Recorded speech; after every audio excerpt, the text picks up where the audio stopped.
You've flown ships at max speed. You've felt the power of the 30-megawatt mining laser. Ooh. You've experienced the efficiency of the MB4 mining machine. Wow. But it leaves every hardcore miner with just one question. Why can't I get a shave that's that fast, close, and efficient? Introducing the Saracen MB5 shaving drone. It's so smooth. Combining the power of a mining laser with the convenience of a drone. It's like every hair is targeted by a fighter and destroyed. Saracen's patented shaving drone attaches to your face at the start of the day. Leave it to do its work, and when you come back to check, your face is shaved. He's so smooth. It's like I'm mining my face. The Saracen MB5 shaving drone. Now I feel manly. Saracen Shaving, making shaving an unnecessary adventure.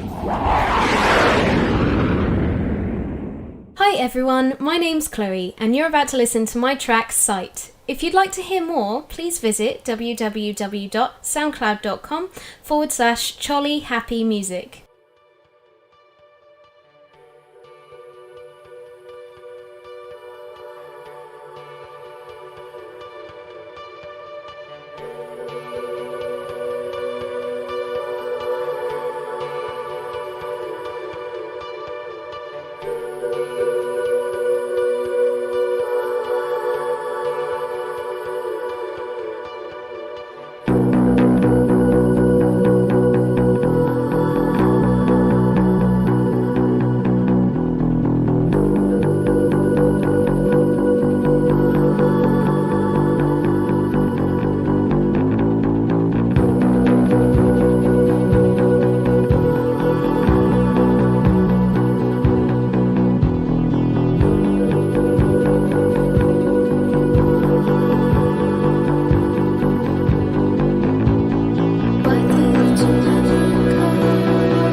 Doesn't know what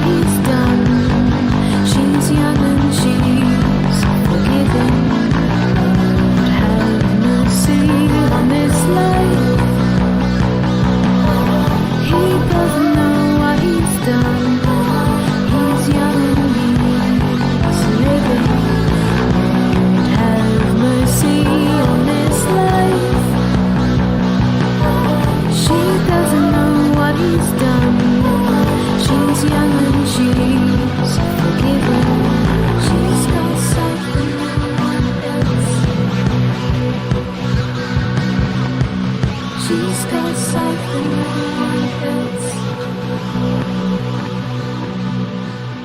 She's got something no one else. She's got something no one else.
breath in my head, I am free for the first time. Touchdown, my eyes are believing. See my friends on the ground, hear the steps, hear the sounds, watch them fly to the hills. We are free for the first time. Let's start this odyssey. Brave steps in front of me. My eyes are wide to see this future. Let's make this odyssey. Frontiers for us to see. This is so wide, this is the future. Embrace the future. On this odyssey.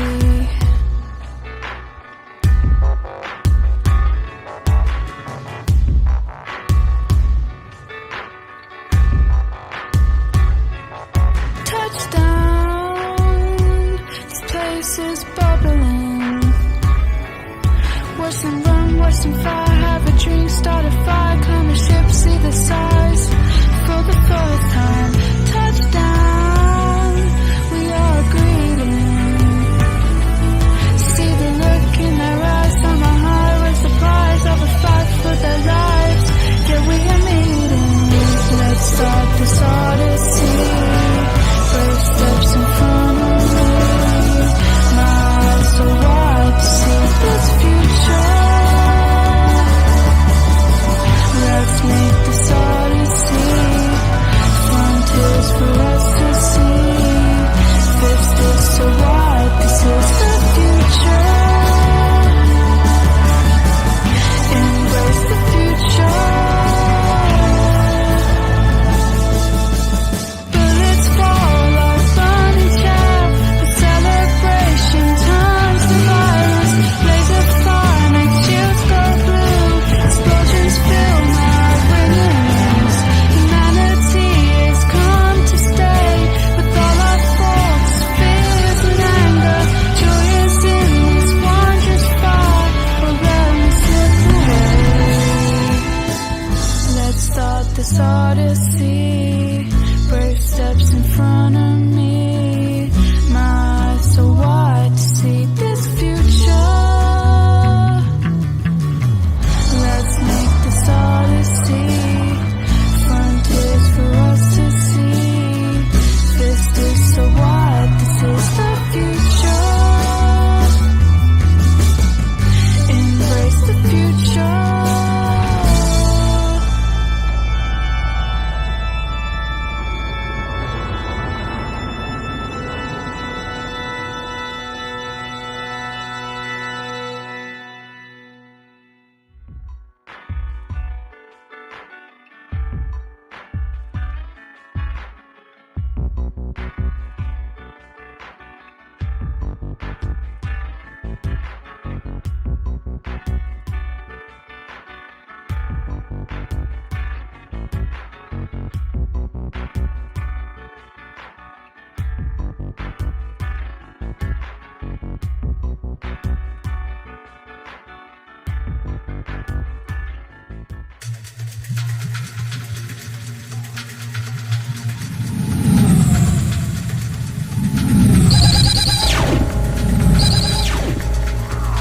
Shield at 14%. Thanks for the warning.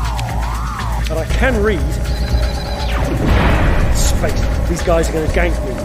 Incoming communication. Open a channel.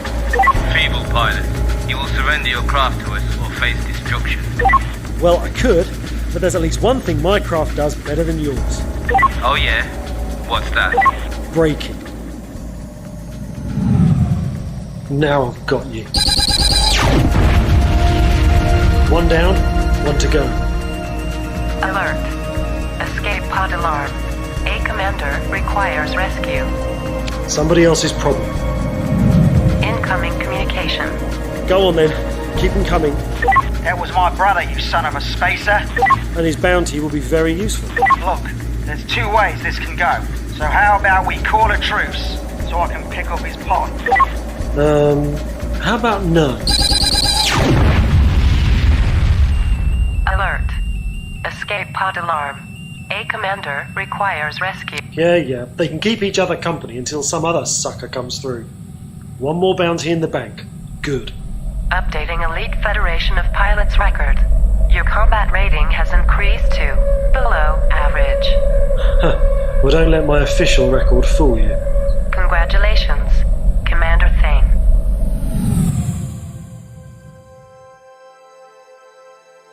Amid the stars in the sky, humanity expands and thrives as it pushes back the boundaries of the universe. From the luxury of the core systems to the harsh worlds of the frontier, men still fight. Some fight for survival or greed. Some fight for a flag and others for retribution. But across the lonely darkness, they all share one aim: to be elite.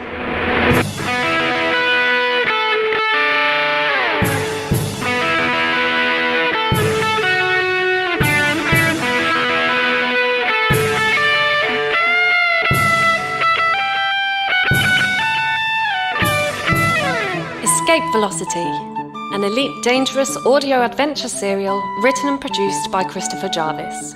Series 2, Episode 1, Trading Run.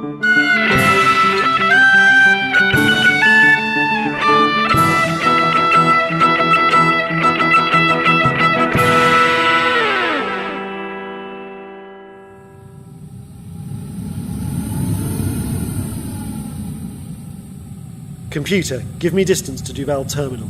2.6 AUs to target and closing. A long way to go yet. I hope Kerlick was right about this trade run. New radar contact. Space, not more pirates. No, wait. That's a transporter. Incoming communication. Incoming communication. Yeah, I hear you. I'm trying to lay low here. Incoming communication. Alright. Open a channel. Greetings, trader. Welcome to Horse. You doing any business today? If I am, it's my own business. Oh, don't be like that. Did you have a rough time coming into the system? I can understand you being suspicious, but look at my ship. Hardly a match for yours. Who are you? I'm a trader. Honest as the solar year is long. I'm not buying anything. Well, I am. It's a long way to the nearest planet with a space dock in this witch-forsaken system. If we can make a deal right here, why? Horse 5 is right below us. You could fuel scoop that bad boy and be out of here without going near the inner planets. I get a profit, and you save a long and hazardous flight. Now, can I say it any fairer than that? Keep talking.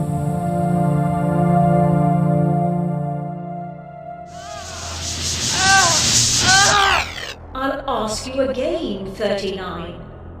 Where is the fugitive pilot, Commander Thane, and the prototype child known as May? We don't know, Matriarch. We thought they'd both been killed in the wreck of the Imperial destroyer Valiant, along with the thief Kerlick. But Thane's ship left an outgoing hyperspace signature in Facis. It was only through intercepting an Imperial communication we discovered it. The debris from the Valiant masked my scan. And the child has been seen bartering for transport as far away as Fomalhaut. Her movements are erratic and inconsistent.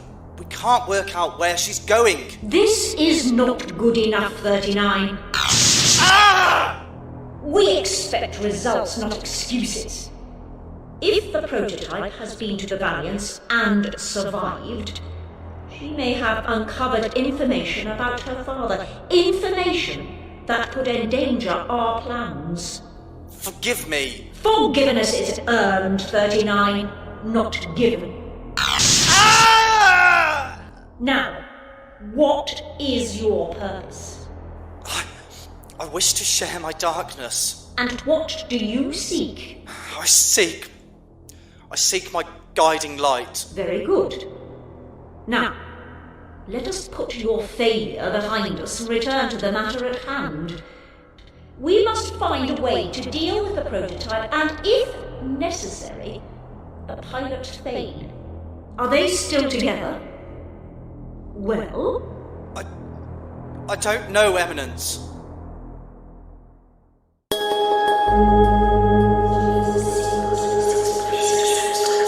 No, please.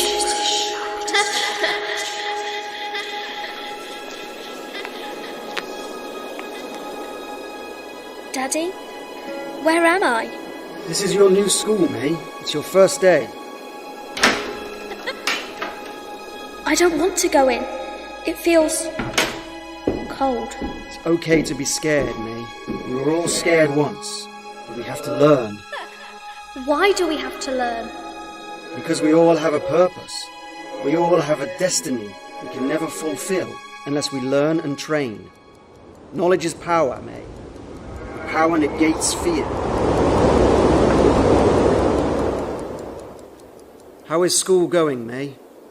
I feel like I've been here forever.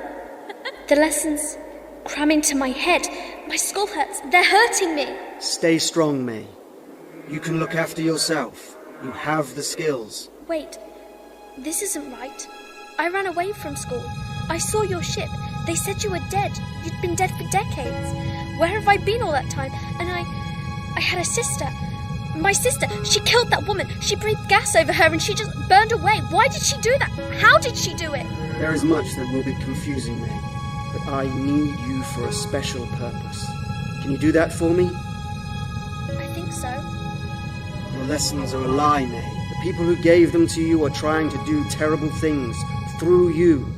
You must fight them and find a way to resist. What can I do? You are my daughter, and only you can save humanity from a terrible fate. Finish your lessons, May. What? Take the skills that they give you and turn them against your masters. It's very important. Finish the lessons, but disregard the message within. You must finish your lessons. You must finish your lessons. You must finish your lessons. You must finish your lessons. You must finish your lessons, May. Where are you going? You can't run. We aren't finished with you. You do not have permission to leave. You must finish your lessons. You must finish your lessons. Wait, you stop! must It finish hurts! your lessons. Stop! Stop! Stop! Not again.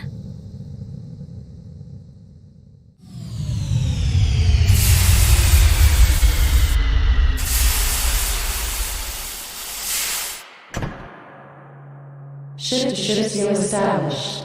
Hatch opening. Greetings, Commander Thane. Are you going to welcome me in, friend? Thane is fine. There'd better not be any funny business. Friend, if there's one thing I can take seriously, it's business. Step inside. Well, I'm Commander Reeves, but you may as well call me Gray. So, this is your ship. It's a bit close in here, isn't it? Stuffy like. The life support system needs an overhaul, hence the trade run. You've got all kinds of junk lying around your cargo bay. Hey, isn't this a girl's dress? You keep company on this ship between trips, or are those little outfits your way of entertaining yourself on long flights? I used to travel with some people. They became a liability, so I ditched them. Just like that, eh? I hope you're not going to try and sell me any crates of unmarked fertilizer. That'd be cold, friend. Even for my money. No passengers cabin. Hamlet slung between two coolant pipes. Sleeping rough like this, I wouldn't be surprised if they ditched you. Do you want to trade or not? Alright. Just enjoying a bit of company. What brings you to Horse? I'm carrying industrial parts out of Ironeth. Nice run. You know your market. Kerlek told me... That is, a friend gave me a tip-off. Generous friend. Mining systems like this always need spares for the big drills. Especially now. Ironeth, you say? Yeah. Imperial stuff is nice. A bit ornate for my taste. Well now, it's your lucky day. Because of the shortages, I can offer you as much as 180 credits per crate. Sorry, too low. I have to make some serious upgrades and I'm expecting big demand in the inner systems. Okay, tough crowd. How about I go to 200? Look, this was a good idea, but I don't think we've got a deal at these prices. Alright, how about we do this differently? Now, why don't you turn over your cargo and ship, and in return, I won't load you into the airlock and throw you out into space. What do you mean you don't know? After you sent for me, I checked the traffic monitors in nearby systems and found a trail. An intelligence report cites the craft escape velocity in the Ioneth system. We don't know who's on board, but there's also been a separate sighting of May in the horse system. I see. They think they could run to the frontier to get away from us. What are the reports of the child in the Funhout system? They must be incorrect. There's no way she could have travelled that far so soon. Perhaps. May's lessons were never complete. She has no idea of her true identity and her guiding purpose. That makes her unpredictable. It makes her dangerous. What of Agent 23? Loran, Agent 23 rather, killed her primary, destroying herself and the abandoned Imperial vessel in the process. Good. Loran fulfilled her destiny and shared her darkness with her guiding light. And how does that make you feel, 39? Eminence? You must surely wonder about your own destiny, child. Does your mind not wish to speculate about the identity and location of your own guiding light? Does Agent 23's completion not fill you with envy? Well? I wish only to serve. When you face your assignment in person, 39, you will feel the same sense of purpose. Pursuing your target will be your only goal. I wish to share my darkness. Very good. You may step out of the restraints. Straighten yourself up, 39. Yes, Matriarch. There's somebody I'd like you to meet. Computer, activate holo communication. This is Commander Risha, a freelance problem solver. Lady Absalom? An outsider? A professional. I knew there was something off about you. There was no way you were an honest trader out here on your own. Me? I'm as honest as you like. I pick up salvage and sell it. It's my boys that scatter the salvage first, for me to collect at my leisure. Your boys? Yeah, my sons. Great pilots in a couple of raider ships. Until you blew them up on your way through the system. It's lucky for you their escape pod saved them, or you'd already be sucking vacuum. Look, I give you one chance, Reeds. Get off my ship and we'll forget about all this. Forget about it. I'm down 2 fighters, after your little round of target practice. Not to mention the insult. This time, you're the one ejecting in an escape pod, and your ship will be my compensation. But I don't have an escape pod, only a remnant. Well then, this is probably gonna hurt. A remnant rescue all the way out here? It'll take hours. Floating in space with only a bubble keeping your organs alive, your body will start to freeze. Your whole system shuts down into a coma. I'd prepare yourself for hospital food. I don't think so. Get off our ship. Where did you come from, kid? It's May, and I've been hiding in a locker. Hiding in lockers makes me cranky. You wouldn't like me when I'm cranky. Especially since your gun is a brass special Delta 9. By the time you've unhooked the safety and charged the first round, I'll already have shot you. You two are crazy if you think an unarmed pilot and a kid with a toy pistol are a match for me. I said drop the gun. Ah! May! You shot me in the leg, you little witch! Oh, May doesn't like being called kid. Who's this? Why not call me an ill-tempered cyborg with a shotgun? And you're surrounded, by the way. Thanks for joining us, Kurlek. Cute gun. What the hell is that thing? The gun? I made it myself. It's not been tested. It's supposed to fire an electrical charge which knocks you unconscious. On the other hand, it may burn out your cortex and turn you into a vegetable. Let's find out. Kurlek, May, good work. Was that really necessary? What? He had a gun. We had him covered. You didn't need to shoot him. Kurlek, it's okay. She's a little too keen on guns, if you ask me. Well, I'm not asking you. I'll head over to his ship, see if he's got any good cargo we can salvage. Good idea.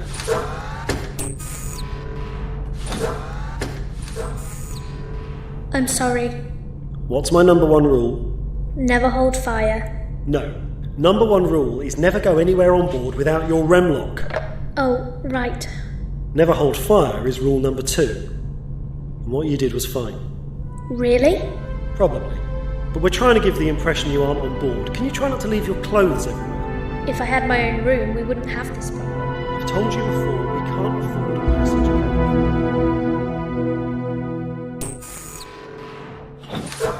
All done. I've dumped the commander in his chair. Sleep well, Commander Reed. Any good cargo on board? A couple of crates of titanium ore I've taken. If we sell them here in Horse, it'll be a bit like taking gold to Bedaho, but since it's free, it's all profit. Or we can hold on to it for another system. Oh, and I transferred his fuel as well. Great. Okay. Breaking ship-to-ship seal. Ow! Mate? Headache. Just had a stabbing pain. Sorry, kid. The life support system on this ship isn't designed for 3. It's bleeding CO2 back into the air supply. If we can afford to get the ship upgraded, it should fix it. No more headaches. Might even stop us all arguing. Try and sleep for the rest of the flight. It'll help. Sure. A nice job not killing our friend Reeds, guys. Now we can blow up his ship and add the bounty to this trip's profits. Target acquired. Wait, stop! What's the matter? You can't just destroy his ship. Not when you know he's unconscious in his chair. He'll be fine as long as his escape pod or remlock holds. It's no worse than he was going to do to us. You mustn't. Look, May, kid gloves isn't an option with pirates. Surely the last couple of trade runs have proved that. We need to sell this shipment before it really gets us killed. Have you forgotten my number 2 rule already? No, but it's fine when we're attacked. Never hold fire. I get it. I really do. But to shoot him while he's out cold, it's just... What? I don't want to be a killer. I don't want to be like... Your sister? Yes.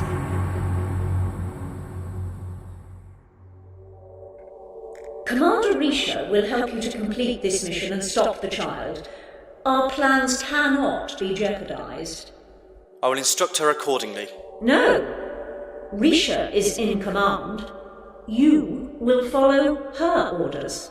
But Matriarch, she's not one of us. You are determined, 39, and ruthless. But you are limited. Agent 23's determination to fulfill her destiny made her a liability. A liability you share. But she completed her mission. You dare to speak out of turn to me? Forgive me. We are pleased that Alpha 23 has been dealt with. Camilla had long been a thorn in our side, but it is vital that the prototype is intercepted. Your singularity of purpose is useful to us, 39, but this unexpected mission must be completed. May must be stopped. Therefore, Risha will take the lead. Understood? Understood, Matriarch. And you are happy with your responsibilities, Commander Risha?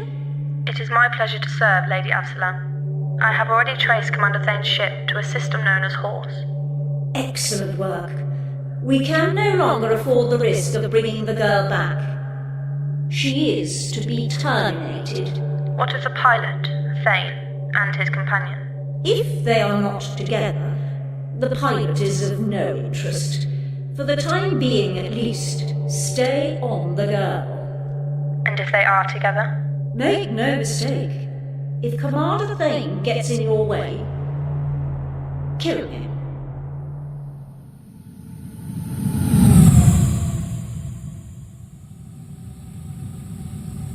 Approaching Duval Terminal. Distance to target, 50,000 kilometers. May, are you there? May, come in, please. Are you okay? I'm here. I'm fine. I was just resting. You should come up to the cockpit. We're landing. I'll be up in a minute. I don't want to miss it. Cute kid. It's like we're a real family. Don't take this the wrong way, Kurlek, but I wouldn't marry you if you were the last cyborg in the universe. I know you're trying not to think about it. Think about what? Don't play games. We both know what you're thinking about, because I'm thinking about the same thing. I don't know what to think. We've got a kid on board whose memories are 50 years out of date. Her sister tried to kill us before melting herself and an assassination target with nerve gas from her lungs. I'm not even mentioning the half-baked religious frenzy she went into before she did it. I'm surprised you are thinking about it. Gives me nightmares. You're not the one having bad dreams. She's still having them? I hear her sobbing in the cargo bay, and not just from the lousy accommodation. She's dangerous. You know it, and I know it. Oh, what do you mean? You saw her in the hold. She didn't shoot because she had to. She shot because she wanted to. She has an instinct to control people and force their behaviour, and she gets very angry when they don't snap to attention. She's just short-tempered right now. Hell, doing this whole flight on almost poisonous air, I'm about ready to shoot somebody. And on top of that, there's the stuff with her father. We should ditch her. No. I'm not leaving anyone behind. Not even you. You've ditched people before. You've had to survive. You're like me. You're a survivor. Maybe I've changed. Maybe leaving people behind isn't the answer. And do you think May would treat you the same if the shoe was on the other foot? I've told you. I don't know what to think.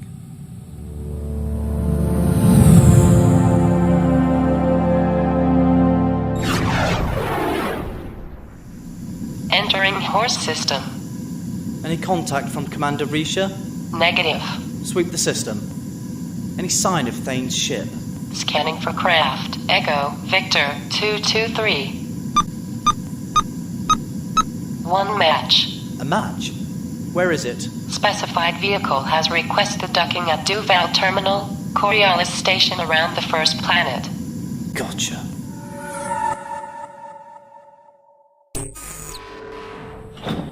Behold, our destination.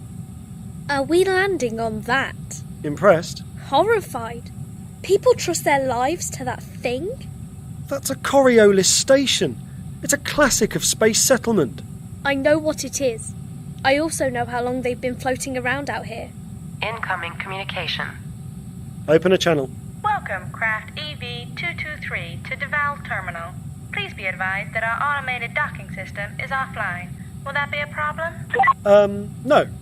No, it'll be fine. Thank you, OTC. You don't sound confident. Me? No. I've done this hundreds of times.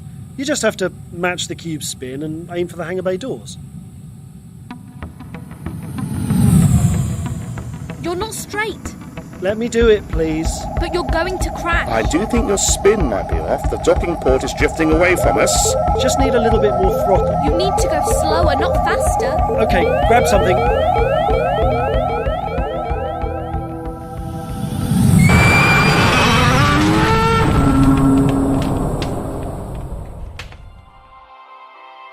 Welcome to Duval Terminal. Please have your cargo ready for corporate inspection. Security is provided by the Colmac Reeve Corporation. You are at liberty to explore any of this station's 4 cities. Please be aware that gravity is provided by rotational force. Newcomers should not be alarmed by the sight of a city floating above your head and to the sides. This is perfectly normal. You are in no danger. In my defence, the Merlin has a very broad wingspan for a craft of its mass. I told you we were coming in too fast. Look on the bright side. Hull repairs on these stations are an in-and-out job. Rock-bottom prices. And it happens pretty much every day. They didn't even find us for the collision. Whatever. It's nice to get out of that stuffy ship in one piece. Fresh air at last. Ugh, what is that smell? Cuisine of 100 cultures all blending together in the ventilation system. Gotta love these old stations. We should sell that titanium we boosted here, Thane. I know we won't get much, but we'll need to clear out space for the cabin upgrade. You mean I'm finally getting a room? No, Kurlik is getting a room. But that's so unfair. I was here first. Why don't I get the room and Kurlik gets the cargo hold? Because Kurlik is paying his way by making money for us. And I thought the stun shotgun prototype worked very well. If I knock a few more up, we can sell them on the hand weapons market. Is that illegal here? I don't think anything's illegal here. Meanwhile, May, you are still technically a stowaway, and stowaways don't get a cabin. Unless you'd like me to find an imaginative way of making money from you. You wouldn't dare. Don't worry, I'm no pimp. Besides, I can't see the locals here wanting a spoilt Imperial daddy's girl. Oh, space, May. I'm sorry, I didn't mean... Forget it. Besides, a passenger cabin comes with a second set of carbon scrubbers. It should share the load and sort out our life support problem. So, where do we start? May, this station's probably very dangerous. We don't know who's looking for us. You should stay here. What? No! We should stick together. Whoever's after us may be looking for us as a group. But I want to explore the station. I was hoping to What? find out some information about my father. Oh, great move. Triggering every data worm from here to Capital. Kurlek. She'll bring them right down on our heads. May, we're still too close to the core. I can't let you put yourself in danger. You can't let... I'm not your responsibility. Hey, you stowed away on my ship, so you follow my orders. For a well-equipped ship, we're barely more than one jump away from the people who want to arrest us and kill you. But they don't want to kill me. Lorand said... Lorand is dead. And none of us know what your sister's people intended. For any of us. I hate you. May, come back! I'd hate to say I told you so. Oh, wait. No, I wouldn't. I told you so. She just wants to know who she is. That's what scares me.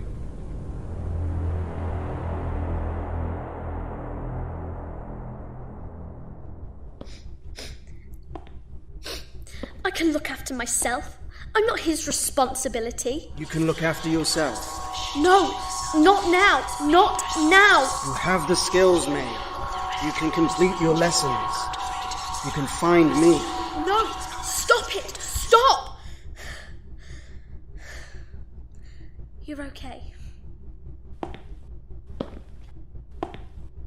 What's this? Terminal information panel. Please enter inquiry. I need a data terminal or a records office. The data exchange in East City has public terminals for the Galactic Data Net. Can you show me? Please follow the signs to East City, Level 1, where you can access ground transportation. Then I'll get my own answers.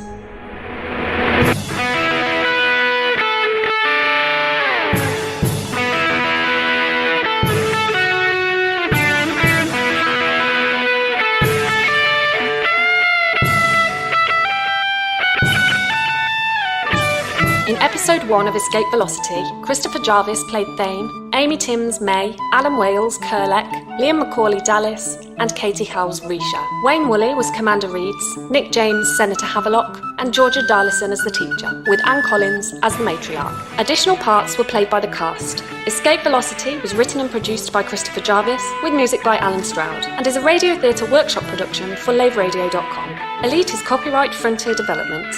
For more information, please visit escapevelocity.laveradio.com.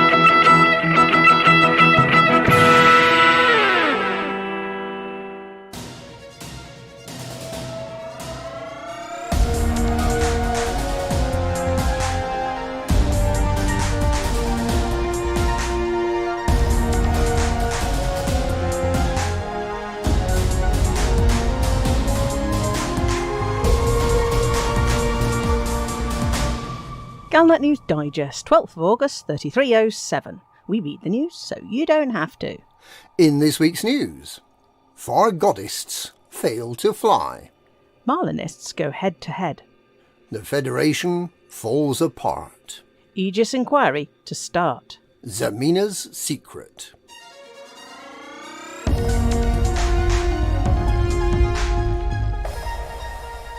Far Goddists fail to fly. The Order of the Far God has unexpectedly failed to send off their 3 new megaships on their voyages of proselytization, sacrifice, and transcendence. The Testament megaship is due to cruise merrily around the Panjabel, Loderi, Tangaroa, Elander, Duamter and Lindol systems, attempting to convince others to give up hope and join the cult. The Perdition is full of cultists who want to die at the hand of their deity, the Far God, and it is expected to travel through the Attain, Merope, Pleiades Sector AB-W, B2-4, Evangelis, and Witchhead Sector DL-Y, D9 systems, as it seeks eternal darkness. The Sacrosanct is full of more hopeful cultists who expect to live on in the Far God's dark bosom, or be converted into Thargoid angels, whichever is more convenient. Their megaship will travel through Maya, Etain, California Sector DL-Y, D4, California Sector BA-AE6 and California Sector JH-V C2-6 in search of this transcendence. The expectation was that these 3 arcs, full of deeply devotional and sincere nutters, would head out into the black on their maiden voyages on the weekday that the Far God cult holds sacred, Tharg's Day. However, all 3 ships remain in place in Panjabel. The secretive order of the Far God was not available to explain this delay to their plans.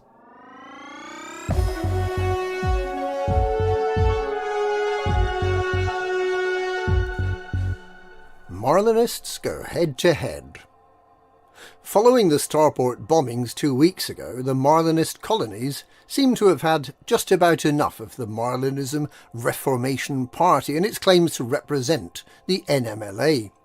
The exiled Marlinist Assembly of Baltusine is attempting to arrest Minister Aaron White and his fellow terrorist collaborators. The NMLA was angered by the Marlinists' failure to elect the Marlinism Reformation Party candidate for Prime Consul, something that may have resulted in Marlinists getting representation in the Imperial Senate. It was because of this political failure that they bombed 2 starports, both of which have now been stabilised and are under repair. The death of First Minister Jenna Fairfax has led to a loss of unity among the Marlinist colonies, and there's widespread concern that the colonies may wipe themselves out through internecine conflict, concerns that today's attack on the Marlinism Reformation Party may confirm.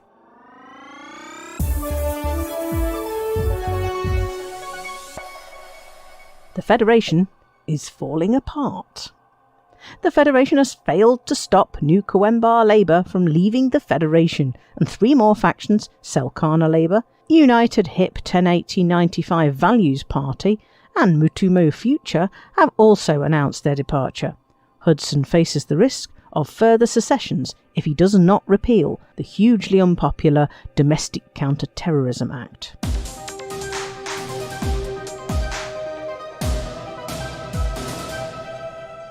Aegis inquiry to start. An independent inquiry will investigate the accountability of senior executives in Aegis, following the organisation's failure to effectively counter the Thargoid threat, its failure to develop any new anti-Thargoid technology, and its loss of the megaship Alexandria with thousands of tons of valuable Guardian technology. There's some suspicion that Aegis may have been negligent in allowing such large quantities of material that's known to anger the Thargoids to be concentrated in one place. Many of the senior executives have already resigned from Aegis, including Professor Albert Tesreau, formerly head of Aegis Research. However, Admiral Aidan Tanner remains in post as the chief liaison of the military wing Aegis Defence, and he's expected to be questioned in some detail. Meanwhile, there's been no further word from Aegis competitor Salvation, who also has a megaship stuffed with Guardian goodies.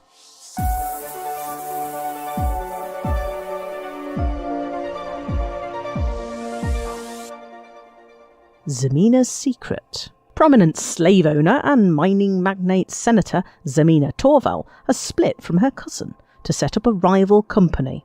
Torval Mostopolis Mining will operate primarily in the mining and transportation sectors as a direct and not entirely friendly competitor to her cousin Gabriella Mostopolis' mining operation. Mostopolis Mining is a direct imperial competitor to the Federation's Recon Corporation.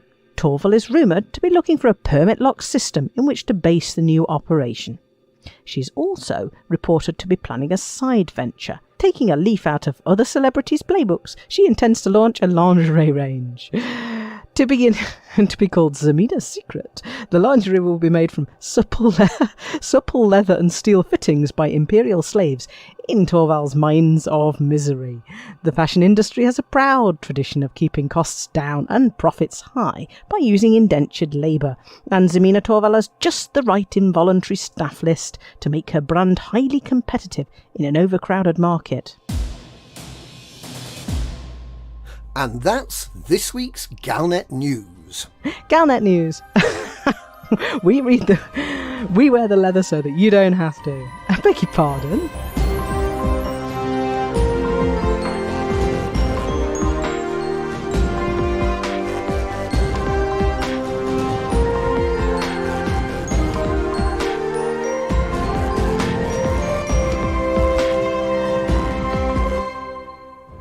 Commander, you on Lave Radio. I'm Nicholas Felix, and right now you're listening to my track, The Unbeliever True.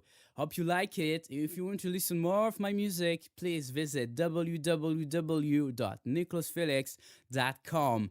Enjoy the show on Lave Radio.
The Lave Radio project was our last best hope for news.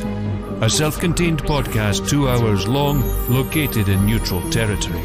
A place of nonsense and innuendo for forum dads, community members and developers. A shining beacon in space, all alone on a Tuesday night. It was the dawn of the third chapter of Elite. The year's space legs came upon us all. This is the story of the last of the Lavian stations. The year is 3307. The name of the place? Lave Radio.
Greetings, Commanders, and welcome to episode 354 of Lave Radio, the show that likes to talk about the universe of Elite and the fantastic community that surrounds it. I'm your host, Commander Phoenix to Fire, Chief Archivist of Lave Station, otherwise known as Colin Ford. And joining me in the Orange Sidewinder bar for this episode, we have our Chief Staff Liaison, Commander Psychit. Hello. We have our Inhuman Resources Director, Commander Shan. Hello. And joining us as Chief Squeer-in-Chief, we have Commander Crash. Greetings. And we'll also say hello to Commander Ventura, who is today's tech monkey for this journey. Hello.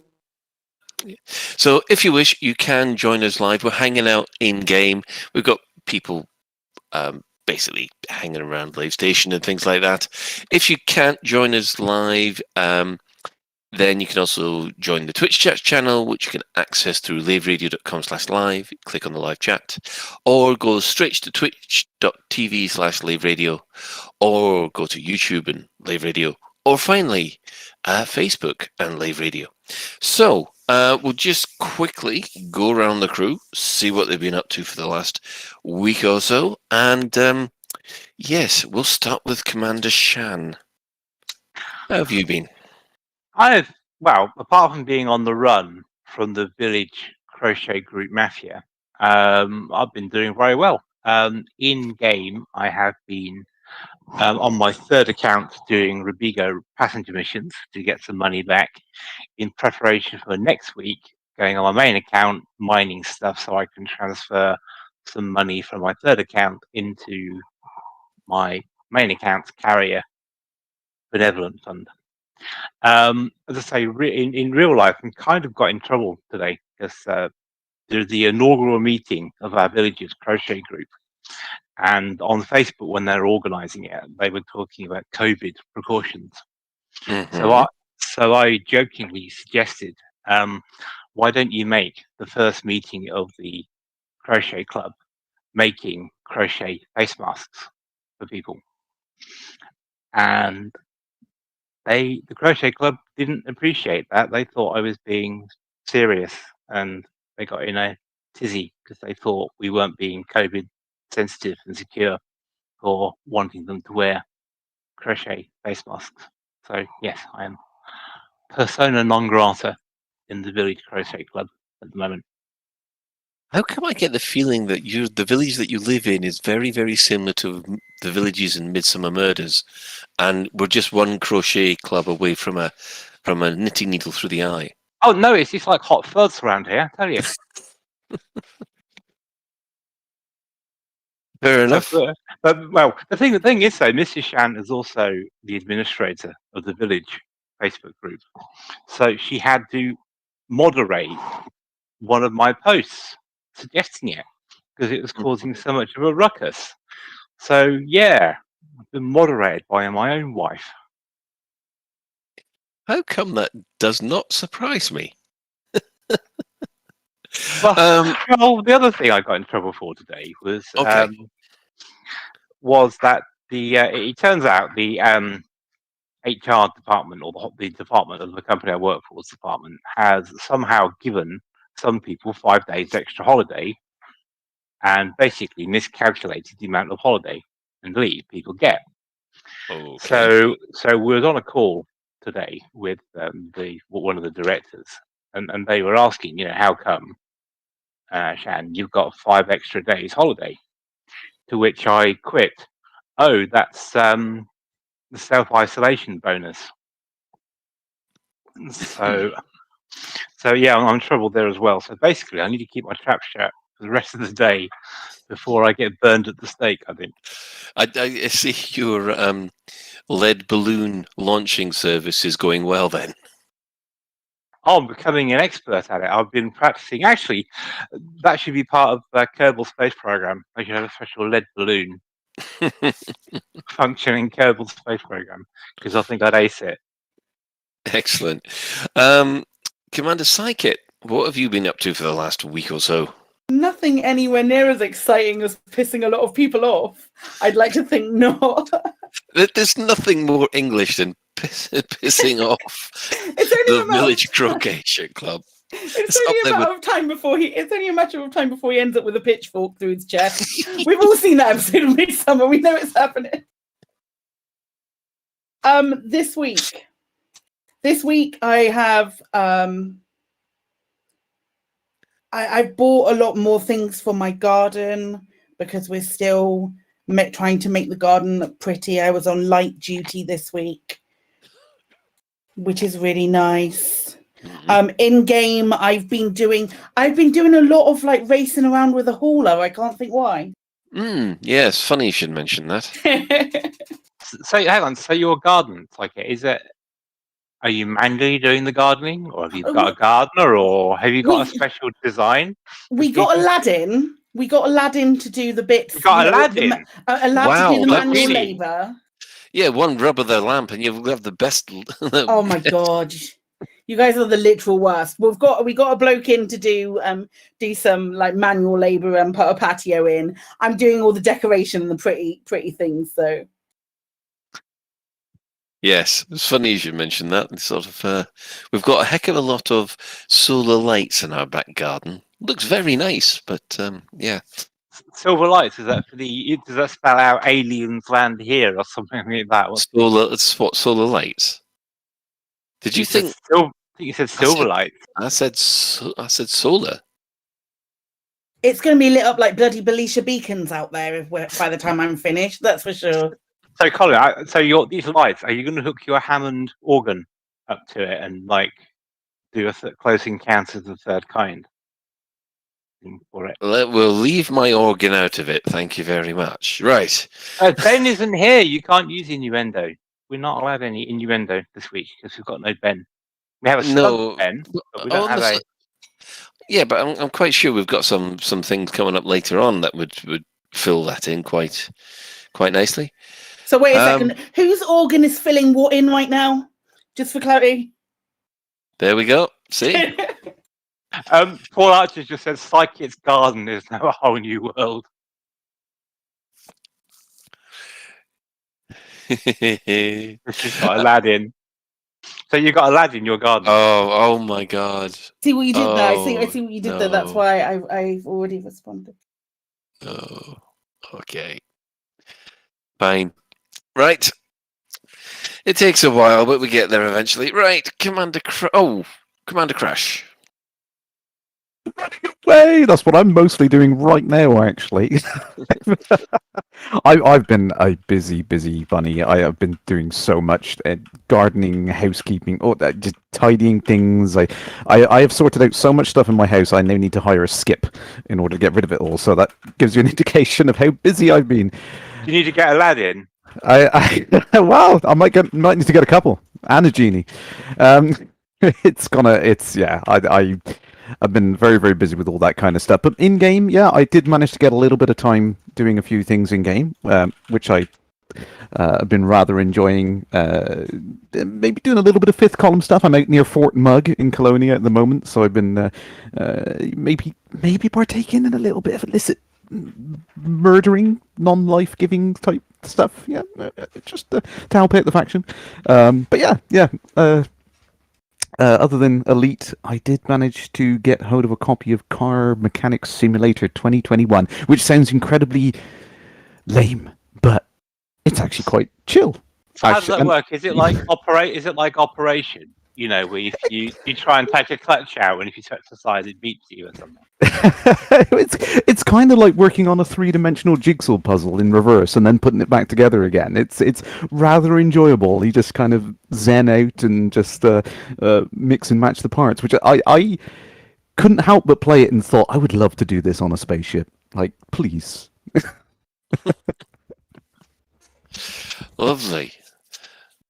Right. Let's have a quick think about what I've been doing. Well, I myself also took a trip in my hauler, the Pity the Fool. That didn't go as well as I'd hoped.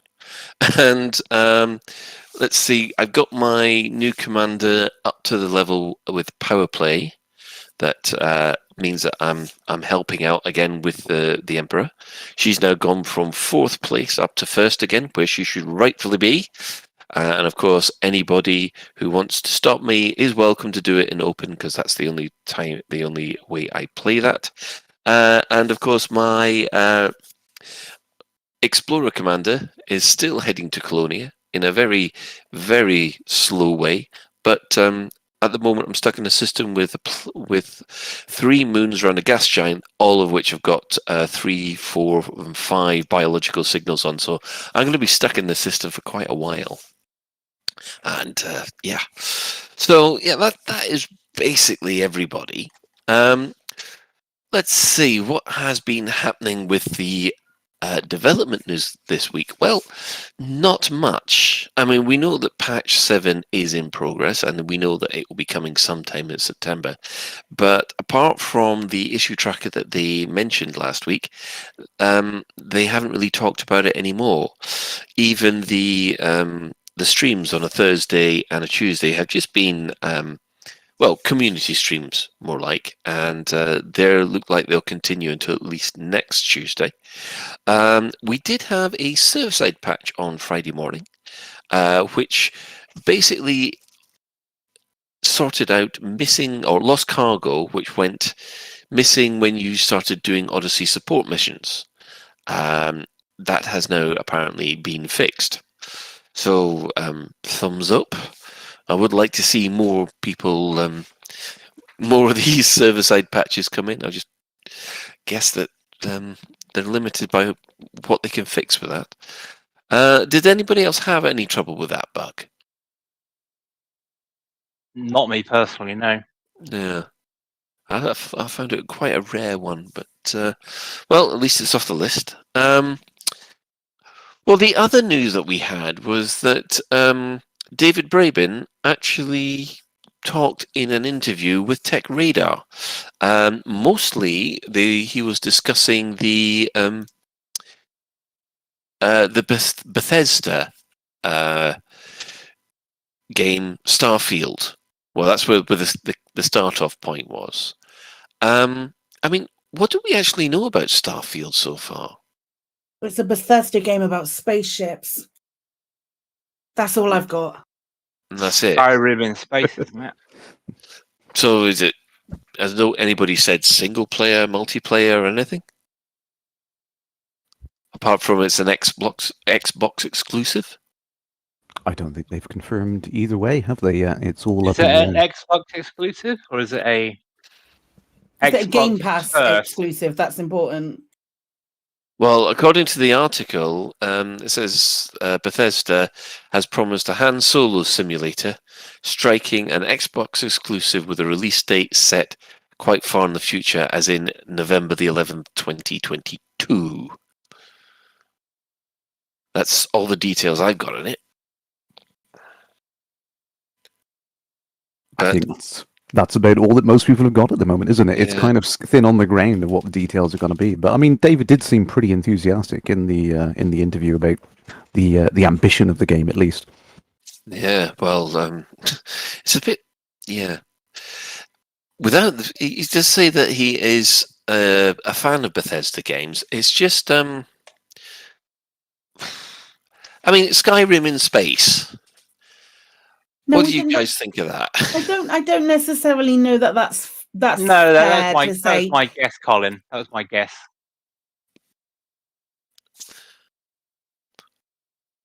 I guess the main question everybody is really thinking is it a competitor to Elite?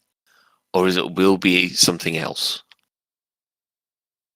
If it's Xbox only, then no, it's not, because I haven't got an Xbox, so therefore it's not a competitor to Elite.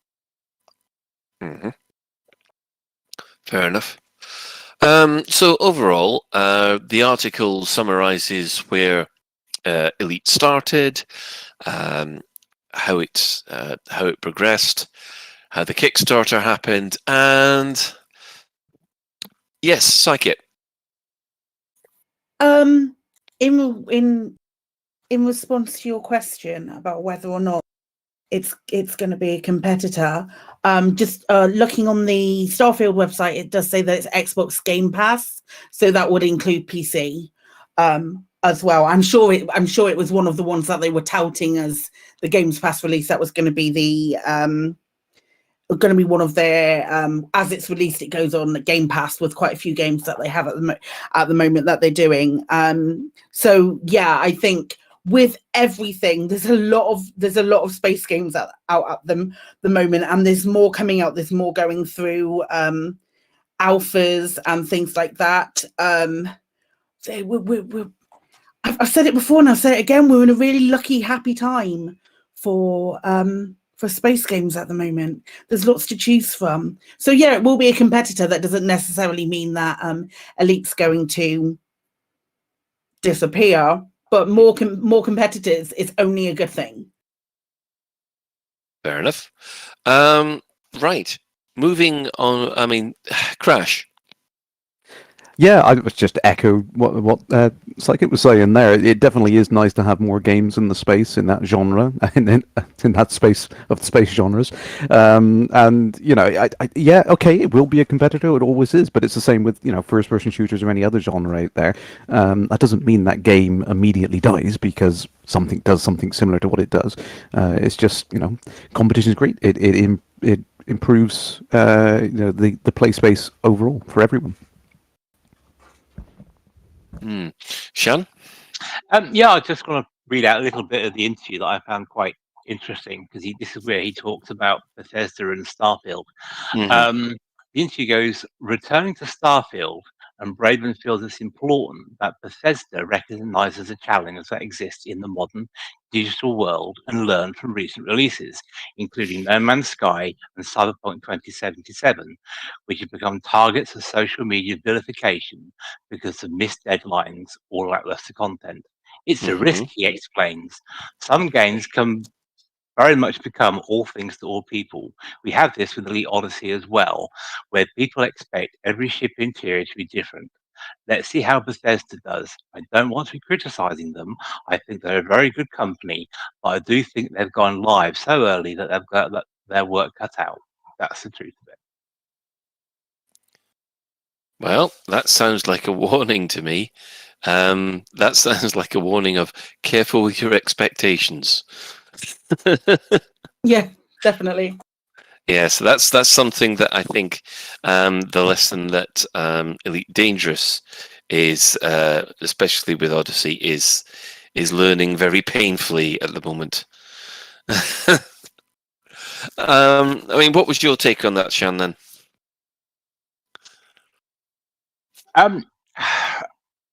I don't really want to expand it on the show because I was incredibly disappointed with. I mean, yes, it's a warning, but there's also no recognition in that you could potentially add Elite Odyssey to the No Man's Sky Cyberpunk 2077 list. And he doesn't actually say, well, yeah, we're going through this as well. So, yeah, we know all about, we're learning this lesson too. There was no kind of. I think when he said we have this with Elite Odyssey as well, that I really think that he meant actually including No Man's Sky and Cyberpunk 2077 in that. Yeah, but he then points to the community, doesn't he? That's what people expect. So it's like it's the community's fault. Their expectations are wrong. It's not that we released it too early. It's your fault. Well, we know that they have released it too early. I think we've all agreed on that. But I still think he's including it in with No Man's Sky and Cyberpunk 2077. Psychic. Yeah, I would agree with you there, Colin. I would definitely agree with you. It feels like it's he's saying he's like saying No Man's Sky and Cyberpunk, but obviously he can't comment on those. He has to then move forward and comment on the mistakes that have been made through Odyssey and in not setting those expectations by far. Yeah, that was my takeaway from it. That it certainly pulled out like it was an admission of yeah, things went a bit tits up there. Anyway, we'll have the link in the show notes so people can make their own mind up. I think it's the easiest thing to do for this one. Yep. Okay. Fair enough. Anybody got anything else to add to that, or yeah? I'm really excited about Starfield. It looks from what I've seen, it looks quite good. I'm if it comes out if it comes out late, that's fine as well. I'm quite chuffed about another space game to play. You know, I'm a simple girl. I like flying a spaceship.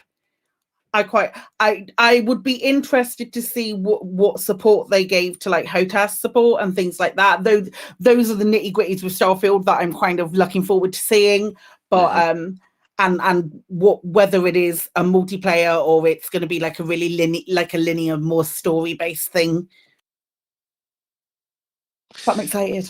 Yeah, I mean, I don't know about anybody else, but I can't get excited about a Bethesda game until it's been out for a year, because no matter what you've said about Elite Dangerous being bad or anything, or issues with No Man's Sky, Bethesda, when we tried to play Skyrim when it first came out, and Fallout when it first came out, it was awful.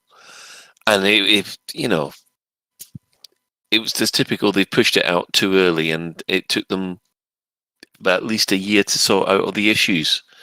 So maybe it's going to be history repeating itself. Or am I the only one that's had those issues with Bethesda games? I think Crash wanted to chip in. I was going to say, Colin, you took the words out of my mouth. And for everyone listening, don't pre-order. Don't pre-order. Please don't pre-order. I mean, I'm keen to see what it looks like. I would love another space game under the belt to play, but don't pre-order. Do not pre-order. The thing that makes Bethesda games, and I really hope Starfield has this, is they very soon after release they include an editor with the game, or like you can download so you can make your own content. You can customize the game and mod it to your heart's content. And that, for me, is what adds to the longevity. And also, it helps the fixes as well that they inevitably bring in. But I really hope they include some sort of editor that you can mod Starfield with, because I think that just adds longevity to the game. Like it? I've never played a Bethesda game. I'm sorry. Oh no, I played a little bit of Fallout 4, but I didn't really get on with it very well, so I uninstalled that Bethesda game. Actually, I'll understand what you mean about Fallout. I mean, I can't get into Fallout. I got into Skyrim and I got into Oblivion, which are the two, the Elder Scrolls things. I absolutely love them, but the issue that I had was basically when it was released. Oh my goodness, was it? Oh yeah, Crash. Yeah, Bethesda do have their reputation for things being a little bit less than polished at launch. I mean, I absolutely loved Fallout 3, but then again, I got the Game of the Year edition years after release with all of the add-ons and all of the bugs fixed, and it was an incredibly enjoyable experience. Skyrim, I did get it at launch. It was just as enjoyable. And to be honest, I think I was quite lucky that I didn't see a lot of the bugs that people were reporting, the NPCs getting stuck in doors and weird stuff that you see on there. But yeah, I think the main thing that Bethesda always bring to the table is they make an experience which is just kind of like a believable world. There's lots of little details in it. They're not necessarily visual or graphical elements, but there's a lot of believability in the world. There's objects that exist there for a reason. There's tiny little intricate things that don't necessarily serve a purpose in the game. Like when you go into the taverns in Skyrim, you have all the little pieces of cutlery that you can individually pick up and throw around and all that kind of stuff, which I think is really, really great to kind of flesh out a world and make it feel lived in and real. And I hope they do do that kind of thing with Starfield. I think that would be really fantastic to kind of be poking around in abandoned space mines and going through lockers and finding random objects and trying to figure out which ones are worth keeping and stuff. I think I'm going to enjoy that kind of experience. Excellent. Go back to Psychic. The one thing with Bethesda games and my worry about it being multiplayer is my understanding of what happened with Fallout 76, which is limited. Don't get me wrong, but there were certainly problems. To say that's like playing it right down. I understand there were a few problems with Fallout 76. Actually, might be the underpayment of the century. Actually, I think it's fair to say that Fallout 76 was released in a worse state than Odyssey, in my opinion. However, if you actually look at it right now, after a year and a half of development, it's actually quite good from what I've heard.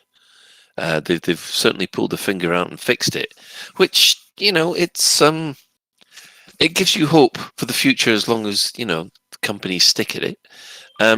Sean? Yes, I was going to mention about Bethesda games and bugs, and I go back to what I said about the editor.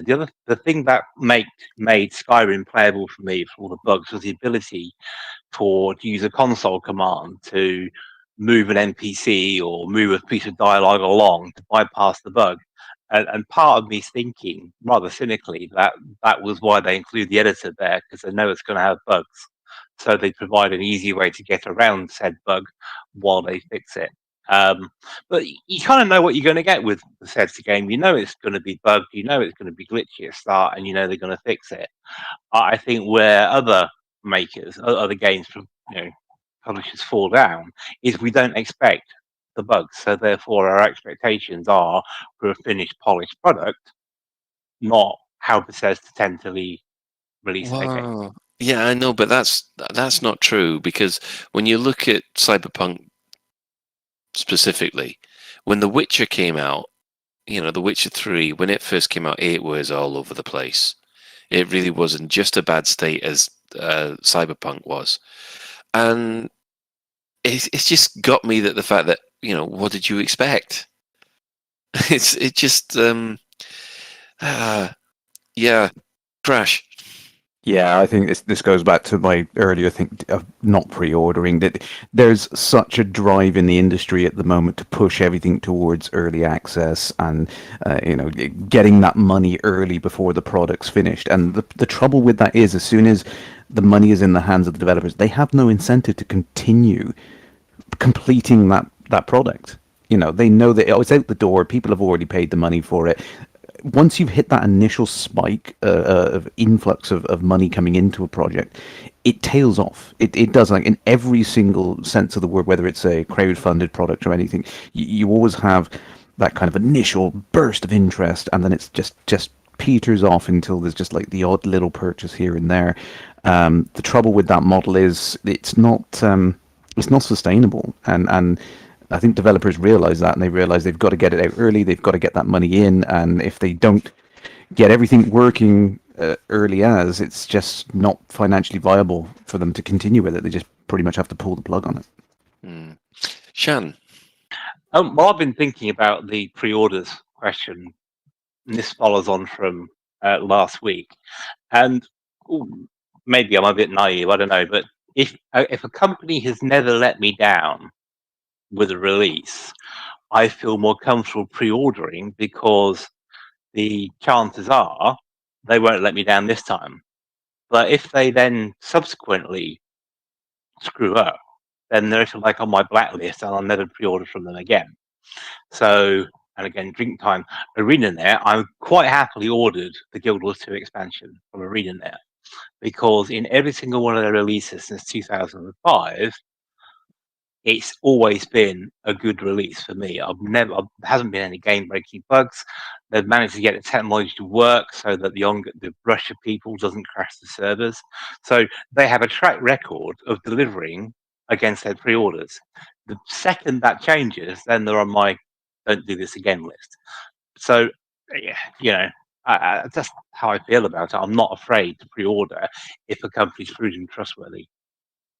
Yeah, I mean, the problem that I've got at the moment is that I'm a big fan of the Baldur's Gate games, and as you all know, that there's Baldur's Gate 3 is on pre-order at Steam and on GOG, and I think it's also on Epic.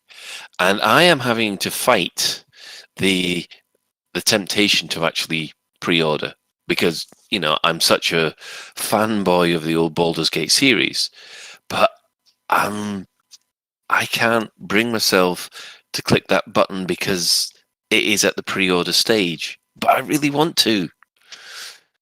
It's difficult. Psychic. Well, it's Dungeons and Dragons, though. You're allowed. You're allowed. I will. As GM, I allow you to pre-order. You don't even need to make a check. You can pre-order anything to do with Dungeons and Dragons. I'm more than happy for you to do so. No, my willpower saves are quite good at the moment, so I'm quite impressed. Okay. Yes, I'll I'm allow getting it.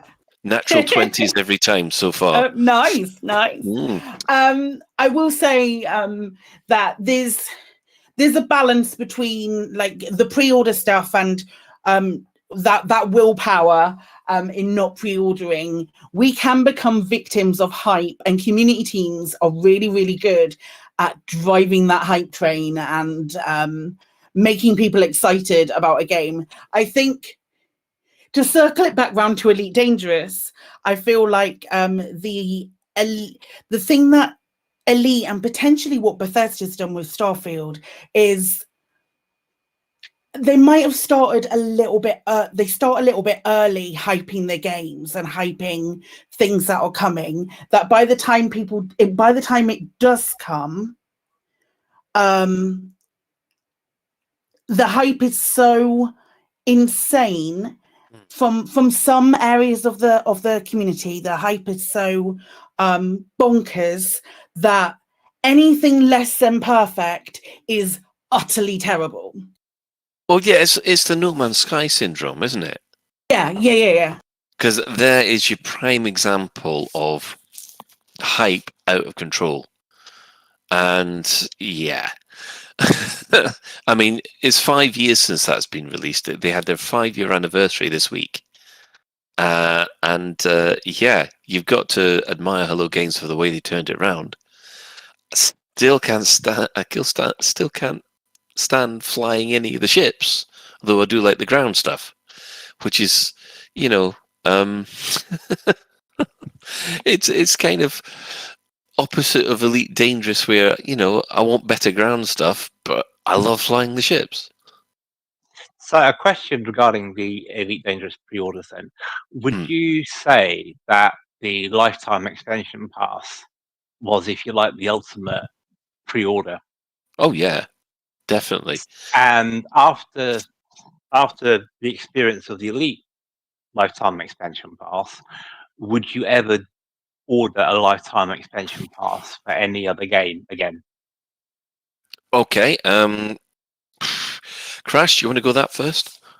I have to say no in order to be consistent with what I said earlier. But I think I've got my money's worth out of everything for Elite. I will set that caveat, but yeah, definitely, it's a mistake to pre-order anything. It really is. It's a very, very hard thing to get it. Like you said, that hype, that excitement, that expectation. It's human nature to be excited about something and want something really, really bad. But yeah, definitely, I don't think I would do it again. Psychic?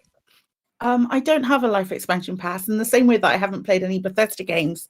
However, if a Kickstarter went out tomorrow, or they were like, or someone said that they were going to do a game that really, really interested me, and it was like Elite 2 or something like that, or a life expansion pass in any other games, yeah, I probably would buy it because I'm the worst.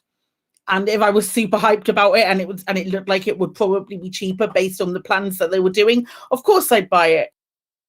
If there was a Dungeons and Dragons game that looked like I would be able to do everything with Dungeons and Dragons related, and it was going to update with all of the books every single time, anytime something new came in, they would they would implement everything that was in the books, like spells, all of that. I'm going on a huge tangent because I could talk about Dungeons and Dragons probably for longer than I could talk about Elite Dangerous. But I absolutely would, 100%. I don't learn lessons from pre-orders. Sorry, Crash. So everyone now points their finger at Psychic and says, "You're the problem." Yeah, I'm the problem. I'm really sorry, guys. It's me. It's my fault. Yeah, I'm the problem here. My bad. I mean the issue that well, I will say that no, because the only reason I went for the LEP was basically because it was Elite, and of course that I've never done it for any other game. I haven't even pre-ordered for any other game. This is of course a special game for me, which is why we're still doing this blooming podcast. Shan.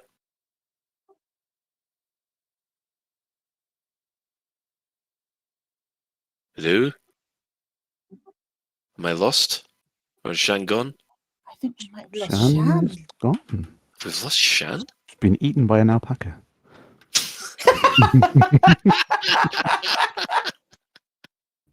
That's how we would have wanted it. Yeah. Better than a crochet needle through the eye. Nasty, there we go. Maybe that's what's happened. Maybe all we know is he's right next to his microphone with a knitting needle through his head. Oh, not a crochet hook. Not a crochet hook. I'm not seeing that. I don't know how you crochet. All I can think is just knitting. Sorry, am I muted or something? Or we thought you were dead. We thought you'd got I was about to make a serious point. I'm just saying, Psychic, I've got a brilliant space game in mind. You can pre-order, only 50 quid. Okay, and I can. But anyway, on terms of the lifetime extension pass, looking back at games I've had experience with that also offered a lifetime expansion pass, I think all of them have been particularly poor value for money, and I'm thinking of Champions Online that had a lifetime expansion pass. Yeah. Hellgate London had a lifetime expansion pass, and I just don't. I mean, like you, Colin, I brought a lifetime expansion pass because hey, it was Elite, it was David Braben, and that's the only reason why I went for it. But I don't think I ever will again because historically they've always been very poor value for money. Well, yeah, ironically, the Elite one has been completely the opposite as far as I'm concerned, because I worked it out. For the price that I paid, the amount of game time that I got out of this, it works out something ridiculous like 1 or 0.5p an hour. In fact, probably a lot less than that. Psychic. Yeah, that was what I was going to ask. Really, was like, I have this habit of like establishing the worth of something by how often I've used it, based upon how much I've paid for it, because I think it's a good comparison to make. And I was just curious as to I didn't know how much. You may have told me before, but I couldn't remember how much the LEP was when you bought it. In the Kickstarter, I think it was the £90 package. But if you were in Horizons, then it was about 120. 20, yeah, 120, including Horizons. Okay. Yeah, I'm with Crash on that one, but I'm not going to say how much out loud.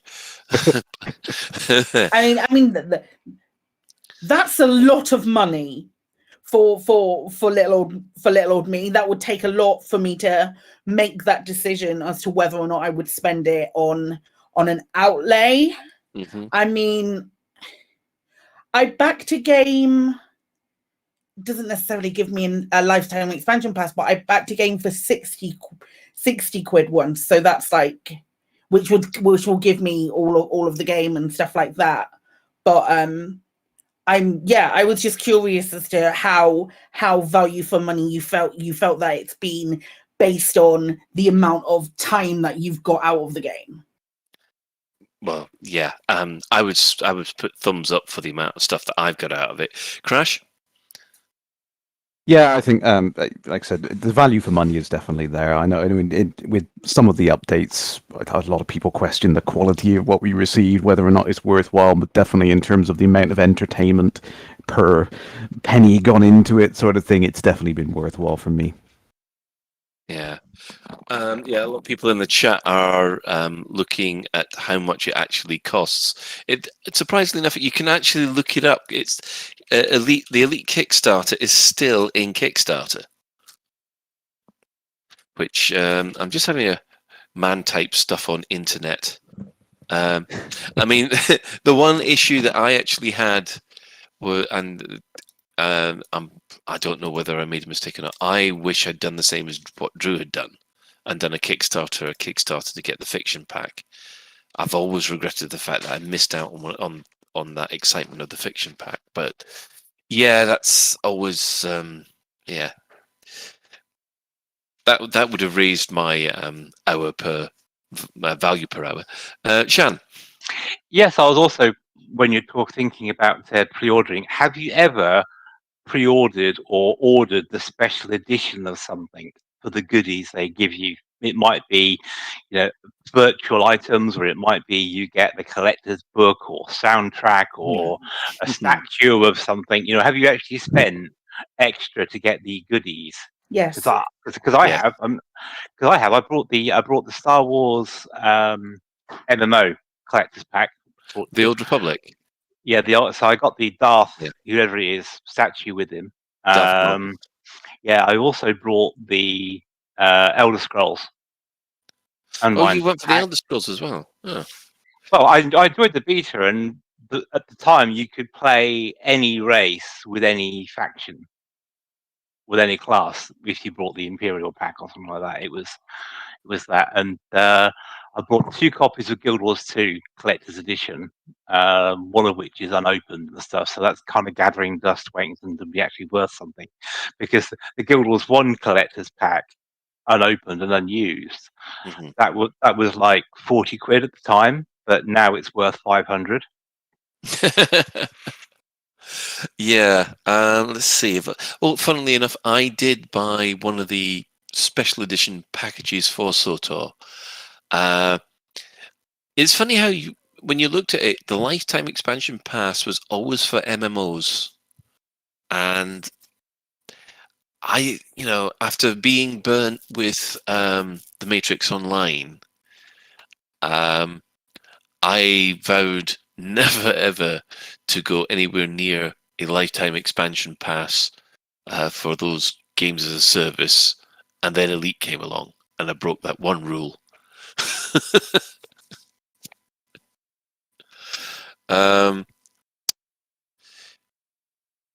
Right. Okay. Crash. Oh no, Shan. Yeah, Shan. No, I was going to ask. So, did any of you buy the collector's special edition of Elite Odyssey? To get the Pioneer skins and whatnot, or was it you just accepted you just buy the standard version? If you did buy it, that is. Well, the collector's edition was the pre-order, wasn't it? You had 2. You could either sign up for the alpha, or you could buy the pre-order, or then which gave you the premier skins. But if you bought it after release, you didn't get the premier skins, wasn't it? Something like that, yeah. Yeah. Well, I pre-ordered it for my Steam account, but I didn't go for the alpha access for the Steam account because I didn't need to. Because I was going to get the alpha access with the LEP. I didn't see the point of actually buying the alpha access twice.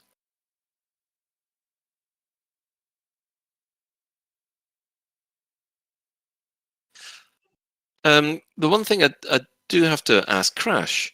I mean, you went to the same level I did, which was the DDF. Did you find going to the DDF worth it? Because that's the one thing that I do regret doing. I think I went one step too far. It was such a fantastic idea on paper. I don't regret the opportunity to get involved and talk through those things. What I do regret is the fact is it was based on monetary contribution rather than your ability to contribute meaningful and good ideas. Because I think there was just a few people in there that just turned it into an absolute mess that it was.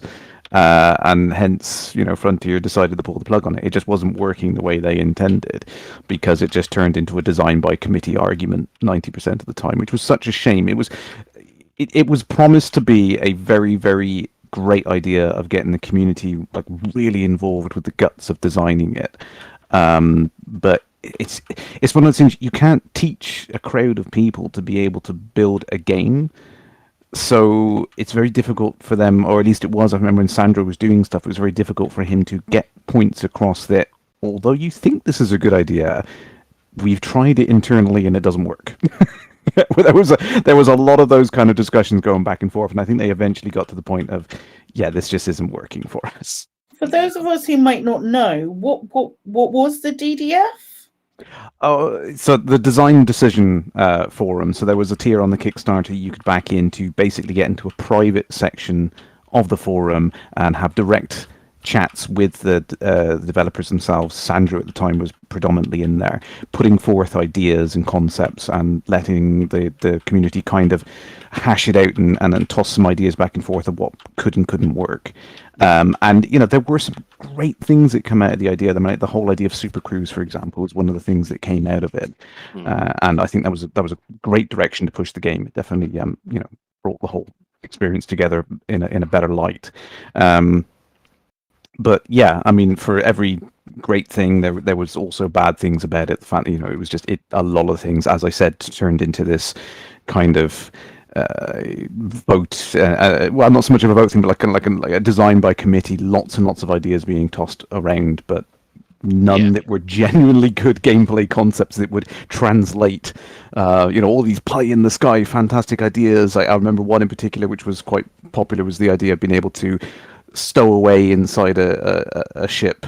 So there was all this discussion going back and forth about reducing the time or increasing the amount of time it takes to load cargo onto a ship so that there was the opportunity for someone to climb on board. And, the arguments are back and forth. Well, no, I just want to be able to dock, trade and go. Do you know what I mean? There was all these things which are like competing, conflicting ideas that would either make gameplay worse for everyone or for one group of people in particular wanted to play the game a different way, and unfortunately it just kind of it petered out, it fizzled out because it just wasn't working. No. Yeah, I think the one issue I had with the DDF was that after the game was released, members in the DDF were supposed to have certain abilities within the game, and that has never been implemented. Yeah, I think was it godlike powers? I think it was originally said something like that. Yeah, I think it was something like, and you got the idea that we were the ones that would be able to set up player factions, or also there was one bit where Michael Brooks came into the DDF and asked basically how the Thargoid encounters were going to progress after the Thargos had been discovered. But unfortunately what happened there was that no one in the DDF kept their mouth shut. And before you knew it, half the ideas for that just... I think after that, Michael just gave up and went, no, I can't trust them with any secrets that we want to keep quiet. So that idea got dropped, which was a bit of a shame, to be honest. History does have a tendency to repeat itself with Elite. It should really learn from those sort of mistakes. Yes. It's a shame. But leaks of confidential information, yeah, funny about that, isn't it? I wonder what an NDA might be. Yes. Not that we're bitter about that in one way. Moving on. Right. Well, I mean, that's been a nice little distraction. Has anybody got any other questions on this? I mean, I've noticed that in the chat room, someone said, "My goodness, Matrix Online." Well, you've dated yourself, Mister. You have no idea how old I am. How long have we been playing these MMOs and seen what's happened? Right. I think we'll just quickly cover what has been happening with the background stories. On the 11th of August, 3307, Aegis has been probed by a board of inquiry. This is the ongoing story that Aegis is under investigation after losing so many, how shall I put it, Guardian goodies. Also on the 12th, victory against the Federation for the independent factions. So last week's community goal, the Federation got kicked yet again out of a couple of systems. Just incidentally, everybody, what does everybody think about the way it's going for the Federation? And do you feel that they deserve it, or is it a case of it's beginning to crumble? Crumble, no. Separate, yes. To form a new exciting superpower, the fourth superpower in the galaxy. If I'm wrong about this, I'm going to be very disappointed. Generators of all of these splinter segments are going to be a new splinter superpower within the galaxy, and then that's those superpowers and the representatives of those superpowers are going to be people that we can pledge to get superpower equivalents for on-foot stuff like prismatics, etc. All of those, but for Odyssey related stuff. But obviously that's all dragging out at the moment because we're waiting for a console release. Yeah, waiting on a. I mean, do you think they're actually going to start dragging the story out until the consoles are ready? Or that's a definite yes. Yeah, 100%. No debate. I think the kickback from console players would not be good. That would be the straw that would break the camel's back for a lot of console members, in my opinion. Apparently, the union between the beavers and the alpacas will create a new superpower. That makes sense. It makes perfect sense. It's canon. Yeah. Yeah. On the separations.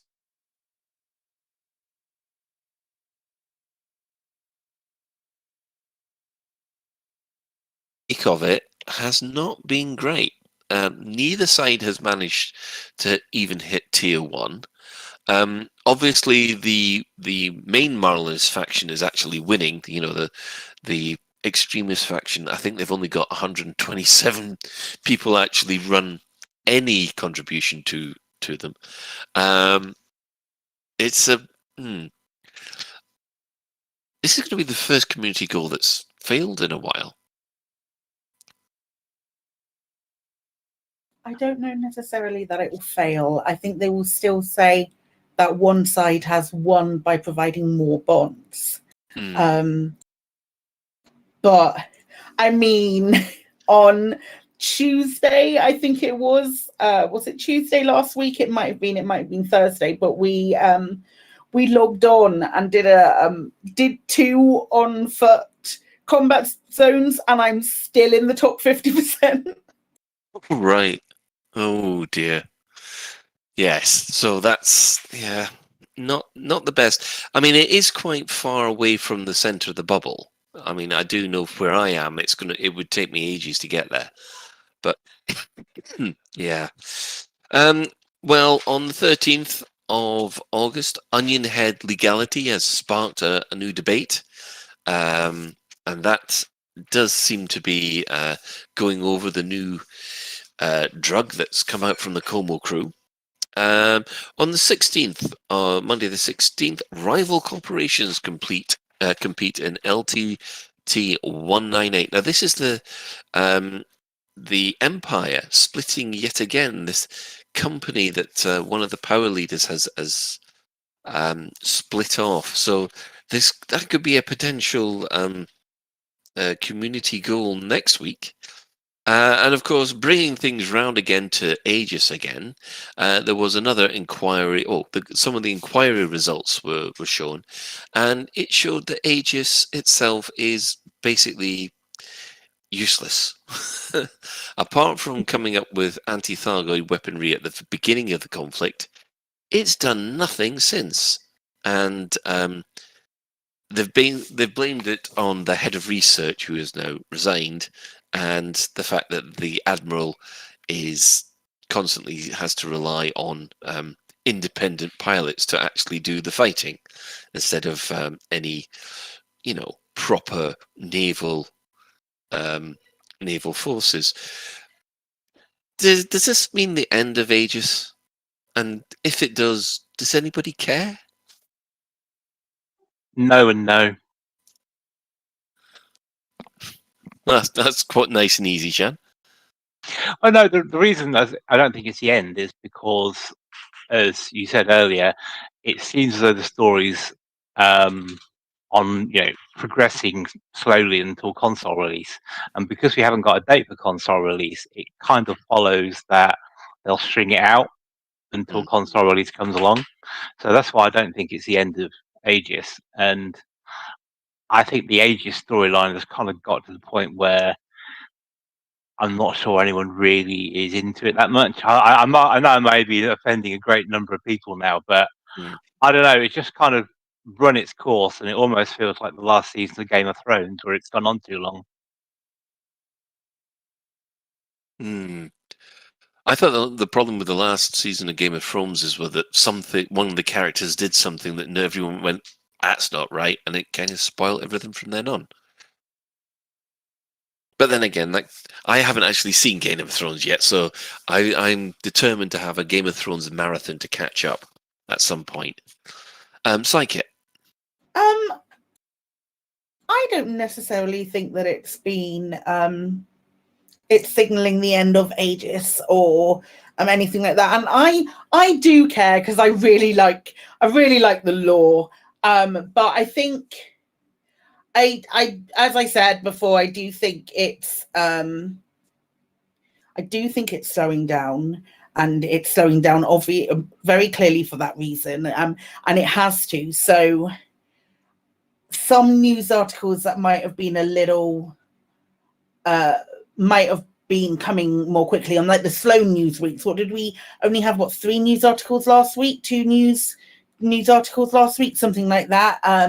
That meant that we could maybe have seen like 2 or 3 in a day, and it would have been ramping up to like this bigger thing. I think we'll get Aegis will go when we find out who Salvation is. I think. Yeah. I'm just wondering. Yeah, I was just thinking about what Sai said about news. I mean, it being big thing is that Frontier need holidays. They need to have some time off. I don't know. Maybe they've all gone off to join David Braben in his Mount Olympus Airbnb. I don't know, but I think this time of year they deserve to have a slowdown of news and stuff. Simply because if they don't, they'll burn out. So I haven't got a problem with news slowing down for a few weeks over the summer because I think they work really hard for it. I mean, they don't write these on the same day that they might write some of them on the same day that they release them, but this is a big arc that's been planned for a really long time. So I would have thought that some of these might be scheduled beforehand to give them enough time to have a break. Well, they don't all go have the day off at the same day, do they? Maybe the writers had the week off or something. Anyway. Can I just point out in the chat room, Stephen Usher, I am not turning into Ben. I just thought that was a natural way to find out if someone had blue hair.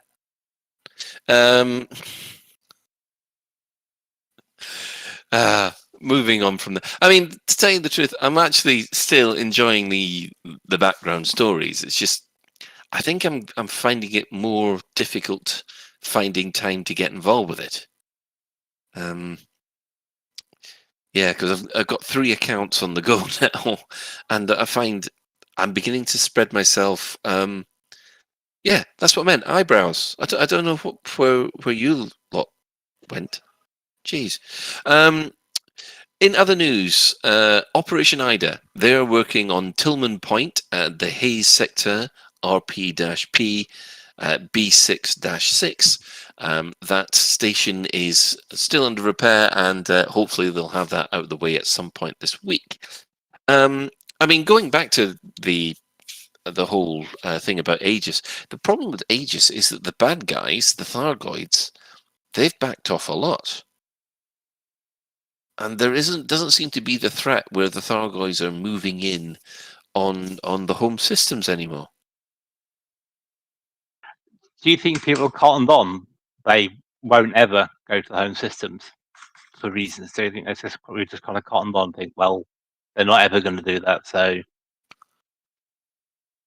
What you think that the Thargoid, the Frontier are not going to send the Thargoids in to try and burn the bubble? no, because the bubble has been so carefully crafted. Mm-hmm. I'm not sure they would get rid of all that hard work for the sake of it. Oh no, and also if you think about it, the Thargoids can go anywhere they like. They haven't got to follow like a road in. They can just jump into a system and trash it and do hit and run wherever they like. So it's not a technological reason why they don't do it. I think they're being held back for story reasons. Yeah. Well, on the subject of the Thargoids, the Anti-Xeno Initiative have started Malzakar's Multi-Goid Week. Now, that started on Monday the 16th of August and lasts a whole 2 weeks until the 29th of August. Killing Thargoids one by one is boring and inefficient, so we challenge you to kill as many Thargoids at once as you can, with bonus prizes coming for your efforts. So for those of you who are interested in that, we will put a link in the show notes for the Anti-Xeno Initiative. Yeah, sometimes I just enjoy watching those guys fight, because I must admit, I still haven't managed to solo a basilisk yet, which I think everybody is quite. I feel quite inadequate. I haven't. Oh, good. I'm not the only one then. I've killed a Cyclops, not a basilisk. The Cyclops is the one that is the easy one. Yeah, the Cyclops have managed to deal with, but yeah. Anyway, I think we shall move on to the store alert. Store alert! In the bi-weekly newsletter, here come paint jobs for your art.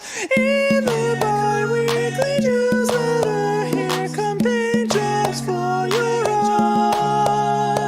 A store alert, a store alert, a store alert, a store alert, a store alert. Which one will you buy? A store alert, a store alert, a store alert, a store alert. Cool. And welcome back. The main ship store alert this week is the Python Speedway skin. Personally, I think this looks a lot better than the one that we had last week. Can I just say that apparently I seem to have offended the Adders Owner Club over on Twitter, and specifically the Hutton Orbital Truckers. They've decided to have a go at me because apparently I can't stand the Adder. So to all of you, hashtag sorry not sorry. You people have no taste. And Psyche, if it's okay with you, I'd like to officially change my worst ship in the game that we used on Flycystist. I'd like that to be changed to the Adder instead of the Asp. That's absolutely fine. I'm really enjoying these turf wars that you're starting, Colin. It's great. Yes. Colin, I think you should have a penance of using an Adder to kill a Cyclops, just to demonstrate it can be done in an Adder, and that will placate Adder fans. Why should I do that in a ship that I absolutely despise? Because there are people here who feel very passionately that the Adder is the best ship in the game. And so clearly, in order not to alienate parts of our audience, a key part of our audience, you should prove it is actually useful and kill a Cyclops with one. You know what? No. I completely refuse. In fact, I actually refuse to use Apex taxis because they fly around in Adders.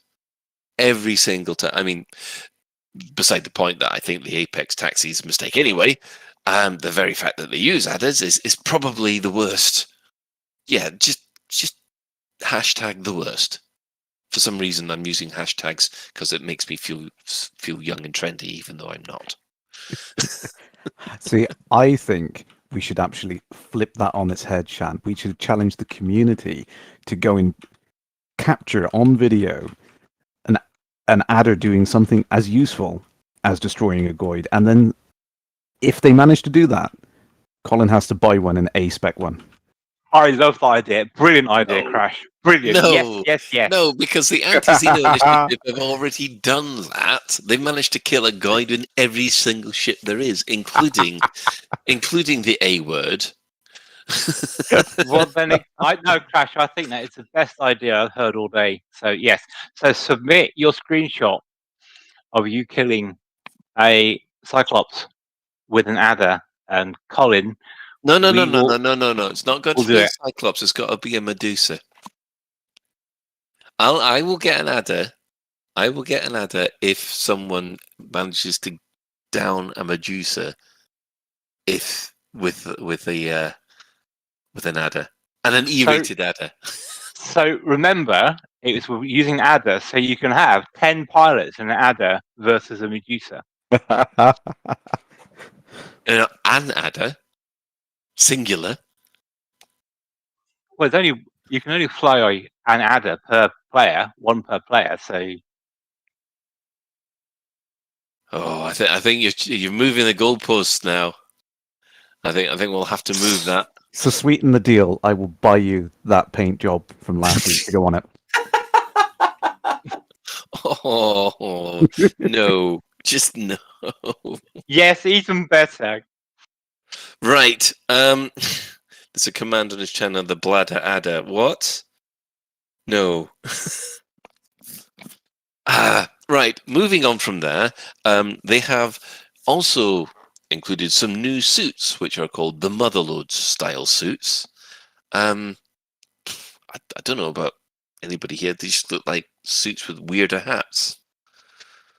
And finally, there's also the TK Eclipse scatter weapon effect, which is basically your TK submachine laser gun that can have a weird sort of paint job.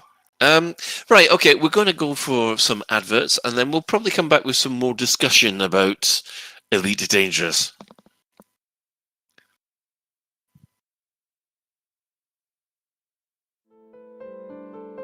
Do you suffer from problems with incontinence?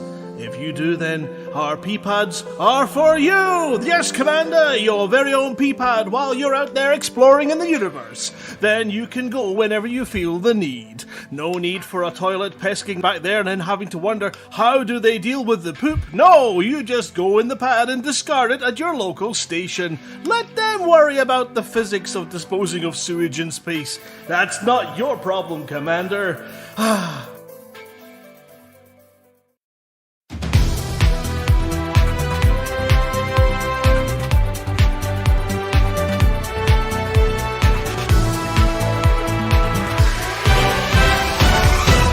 Lave Radio, our sister station. We say sister, it's more like a second cousin that turns up at family events, eats all the chocolate biscuits, then finishes off everyone's drinks before trying to importune your aunt at the end of the evening. Anyway, it has a problem with speed, specifically adders. Those radio pundits have been complaining about the latest offerings from the Pilots Federation, viz. Paint jobs for adders. They have an issue with them being declared as speedway paint jobs, implying that these stripes will make you go faster, as they maintain that orange ships go faster. However, the rest of us know that the orange ships just go round and round and round, like Sidewinders. We don't know exactly what Phoenix Defier means when he says, putting racing stripes on an adder is like putting lipstick on a pig, as what he does when visiting the petting zoo is his own concern. Well, his and the animal welfare groups, obviously, but we think some pigs are lovely, especially when placed carefully between two slices of bread and served with ketchup. Ketchup? Who wrote this? HP, I'll have you know, is the official condiment for bacon, and I'll hear no more of it. I expect I probably will. Ketchup could look a bit like lipstick, I suppose. Maybe that's it. But then again, he puts his rabbit in a tutu. Natural remedies have always been some of the galaxy's finest, so when we discovered a wholly natural way of slimming down and reducing your appetite, we had to share it with everyone. Harnessing the amazing powers of our native parasitic life, we've solved an age-old problem. Vega Slimweed has been used by settlers of the region for decades with undeniable results and significant health benefits. If you think that Vega Slimweed could be the solution you're looking for, speak to your doctor today. Travelling with Vega Slimweed ingested may constitute smuggling. Please check before your journey and declare yourself at customs for an internal search. Failure to digest does not constitute grounds for reimbursement. Side effects may include, but are not limited to, increased blood pressure and heart rate, insomnia, nervousness, blurred vision, restlessness or headache. Some forms of parasite may cause stomach side effects like constipation, dry mouth, nausea, or vomiting. A small sample of patients exhibit full body paralysis, catatonic state, and internal hemorrhaging. Parasite must be purged before pupation, else death will occur. Welcome back. Well, I told you I'd been slated off by the Hutton truckers, and there you go. I don't put rabbits in tutus. Where the hell have they got that idea from? Nice. For those of you who are wondering about the psycho xenomorph bunny, he's absolutely fine, and he's having a nice munch in his house in his hutch on some fresh lettuce. Is the reason why you don't put in a tutu is the xenobody would like melt the tutu, so it needs to be like an acid-resistant tutu. You know, he had one bladder infection, which made him burn his fur off. That was it, Shan. It's not his blood. Oh dear. Anyway, we've been talking a lot about Bethesda and that kind of thing. We're going to kind of speculate a little bit on what they think Bethesda would have done with Elite. And Shan, you've suggested this one, so you can start it off. Well, I'm assuming they would keep the Elite lore, so I'm assuming Bethesda wouldn't like lose the Cobra Mark III or anything like that. So it would be within the confines of Elite lore, I think, for a start. I think you'd have a lot more NPCs, and I think you'd have walking around a lot earlier than we got it, I think, and the spaceship side would probably have fallen back a bit. I also think you'd be able to put space helmets over the NPCs' heads and steal the entire shop, like you can in some Bethesda games. And of course, all the other guards around the settlements would tell you that they would like to be a pilot, but unfortunately have taken a laser shot to the knee. Exactly. Crash. Oh dear. I need to take a deep breath after that one, Colin. No, I would expect them. This is I don't know whether this is just wishful thinking and hope, perhaps, but I would have expected them to take it in a more single-player narrative sort of path, which is something I've always kind of hoped for with Elite Dangerous. But obviously, with multiplayer being the focus, it wasn't possible to do those kind of things, and that's something I sorely miss from some of the earlier games with the story-focused missions, like the Supernova missions and stuff like that. I think it would have been really great to have the game change and adapt based on your decisions as you go through. You know, there might be a situation where you can decide whether or not to save a settlement from its reactor going nuclear and blowing the entire thing up, and you know there could be some really interesting things that could happen, and all of those decisions would play out and change the world around you. And I think that's something which I would have loved to have seen Elite Dangerous. I understand the technical limitations of why we can't have that happening, but it would be really great to see a world change based on your actions. So would it be like Elder Scrolls Online in space? I guess. I'll tacit admission that I've not really played ESO. So. Yeah, I mean, I don't have any experience of Elder Scrolls Online. Psychic? I think that it would be Elite would be a single player game, and then an online game would come later. So it would change it from being what we know and turn it into something with a lot of NPCs and everything that you've said already, but it wouldn't be the story based. It would be more of a story based game than the online game, and the online would come after.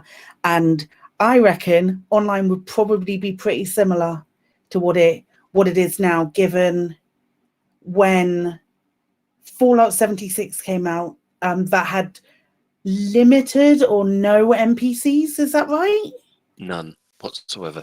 Okay. So yeah, it wouldn't surprise me if it would work its way around to being pretty similar. Maybe with less ships. Shen? I was going to say about the multiplayer thing. I think you're probably right, actually. I think because Bethesda's strengths are storytelling and single player experience and creating a world building, basically. And I think you're probably right, actually. The multiplayer stuff would probably come later. Yeah. Well, I'm afraid to say I don't know whether or not I'm overstepping the mark here, but what you guys have all just described to me is effectively No Man's Sky. Yeah, I agree with you. I agree with you entirely. It's a kind of like a cross between No Man's Sky and Mass Effect, really. And all I can say is that they're going, if whatever Starlight's going to be, it's going to need to have something different. I mean, No Man's Sky for me, like I keep on saying, I absolutely love the on-planet stuff. It's just the space stuff I find really, really destroys it for me. And I do wonder whether or not it will be the same kind of thing. They really concentrate on going around all the planets and things like that, but the actual flight model will be, either straight point A to point B, like the horse and cart is in Skyrim, or whether or not it'll just be something incredibly basic. Shan? Yes, on the flight model or on realism, has Bethesda ever done like a almost realistic physics or combat model? Because I'm trying to struggle to think of the games I've played whether I thought, oh wow, this is realistic, or has it all been gamified? I think it's mostly been gamified. I think. Well, I mean, yeah, we're talking about trying to have fun. I mean, the combat in Elite Dangerous I find fun, and it's the right balance between simulation and the good old World War II dogfighting that everybody has loved since Wing Commander and X-Wing. But if it was realistic, we'd probably be looking at something more along the lines of The Expanse, not and Independence War, rather than real what we've got here. And to tell you the truth, I'm not quite so sure whether or not that would work. Crash.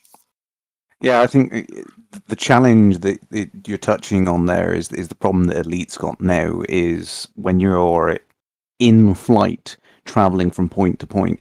If there's not something for you to interact with and do, it becomes a kind of tedious experience. And this is something which is on the top 20, hit list from last week that we were discussing. And it's a real challenge. I mean, how do you make a game which has these tight, very rapid experiences at each endpoint, but then a long, distant journey in between? How do you kind of bring those two disparate gameplay styles together into a cohesive whole? And it's something that Elite has struggled with from day one. And I don't know how you honestly make a game which will do that. Well, I mean, that is the main challenge, isn't it? I mean, Shan. Well, thinking about Bethesda games, I'm trying to spread my mind back to the Bethesda games I've played. And I think all the ones I can think of have had a degree of fast travel. So you click on a map and you just go straight there. So do you think this Bethesda version of Elite would have micro jumps within systems? Like hollow bays. Like some kind of transporter bay they'd steal from Star Trek, 100%. Yeah, I think that's the main difference. They'd completely get rid of Super Cruise. I mean, yeah, you could do a Super Cruise if you want it, but they would have this kind of fast travel thing, which, in my opinion, I'm quite happy with Elite's Super Cruise as it is at the moment. Although I do wish for some of the bigger systems that you could jump to a specific star instead of just always going to the main star. But yeah, and I think fast travel might spoil the scale of the Elite Galaxy. Jan?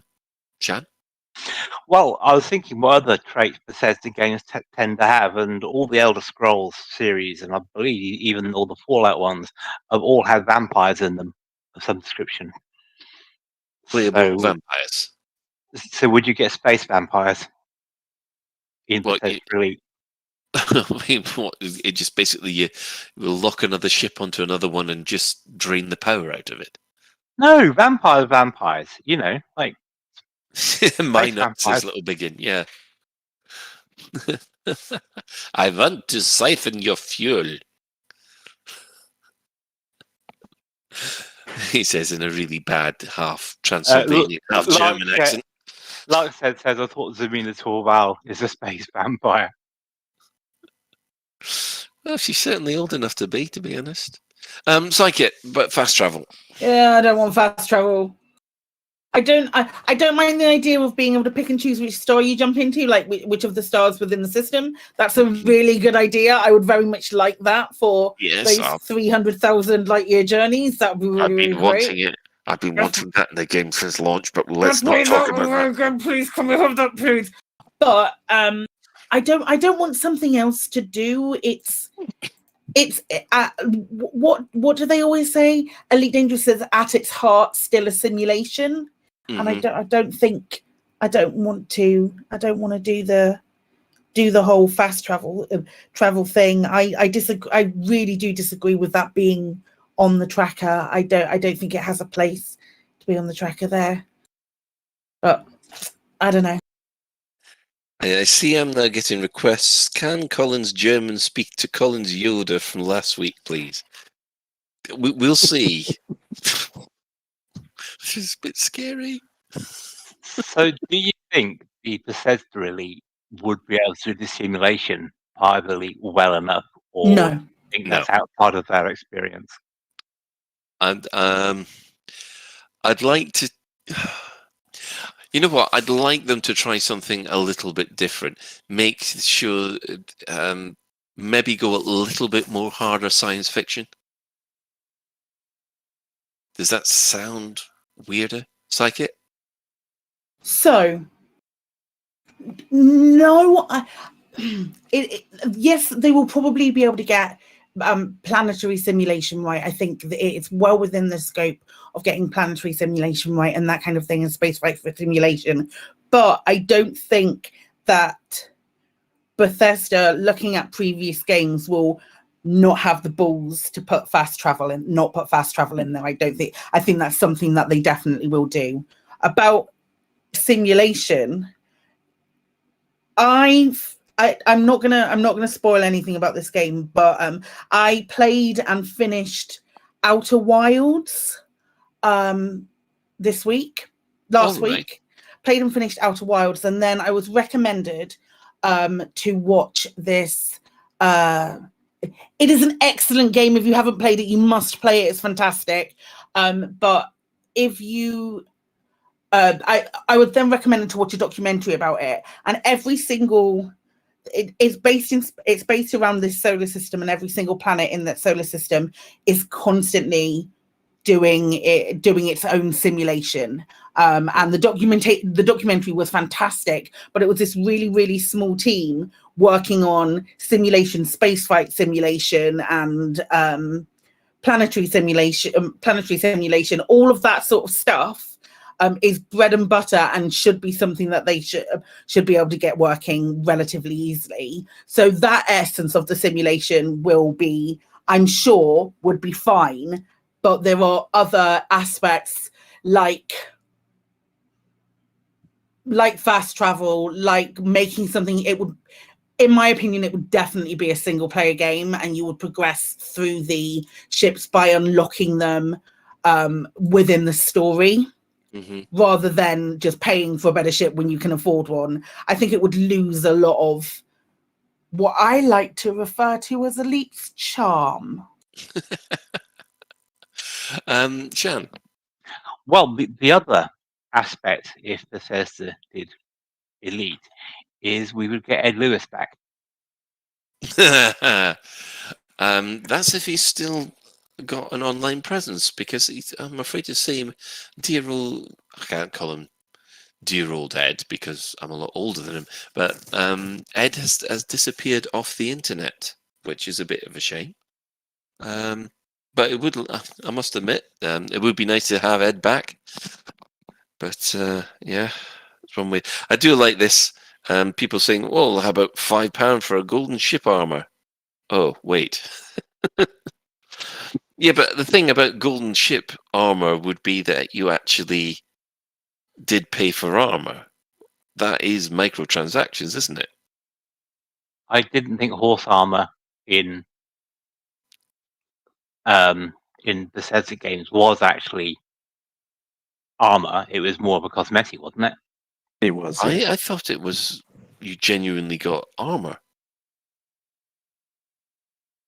I mean, correct me if I'm wrong, but I was under the impression you actually got an armored horse. It was a long, long time ago in a different galaxy. It was. I mean, was that the beginning of microtransactions?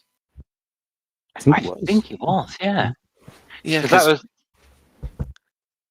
that was before the eve of online Monocle, wasn't it? It was. And everyone lost their mind.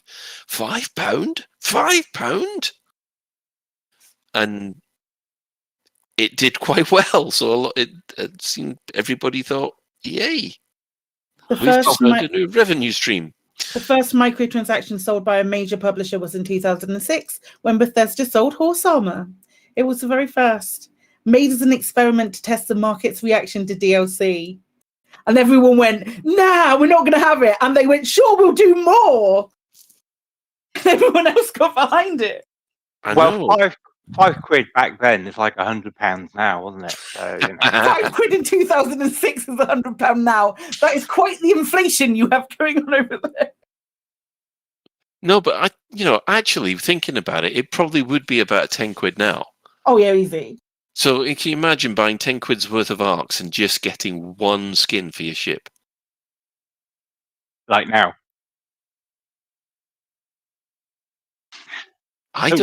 Is there a £10 skin? I don't think there is. I'm having a look. There was a £10 skin, or several, because the Cobra Mark III wireframe skin was £10 back when the game launched. Oh God, there wasn't there? Because it was a limited edition. Do you think the graphics would have better fidelity, certainly on foot, than the planetary ones, if Bethesda did it. I don't know about that, to be honest, because the thing about Skyrim specifically, in my opinion, is that you wouldn't just get one game. You would get one version, which would be the standard version, then you get the high definition version, and then you'd have to pay again for the VR version, wouldn't you? Because that's what they've had to do. If you want to play Skyrim VR, you've got to buy a brand new version. Crash? Yeah, I think you touched on that. It's the trouble with Skyrim is it's difficult to remember it from how it was released in 2011. It's people remember the last time they saw it, and usually that's a heavily modded version with a lot of really updated textures and geometry and all that kind of stuff. So people remember it looking that good, but when it came out, it was already looking, relatively at the extent of what the engine could push. Yeah. I mean, I also remember a lot of the UI people modded to make it sensible as well. So, yeah. But that's one thing that they might do. They might make it completely moddable so that a lot of people will be a lot happier with their HUD colors. Shan? Well, the other thing that they did with Skyrim is they deconsolified it, if that's a word, the PC. Because if you remember, the interface in original Skyrim was very console-like, wasn't it? Mm-hmm. So they did change it to deconsole it.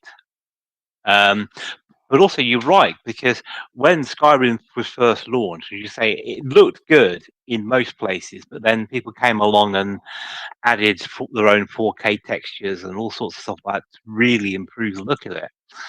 And I don't know whether they'd allow modding in Bethesda Elite. You couldn't make it multiplayer afterwards, for sure.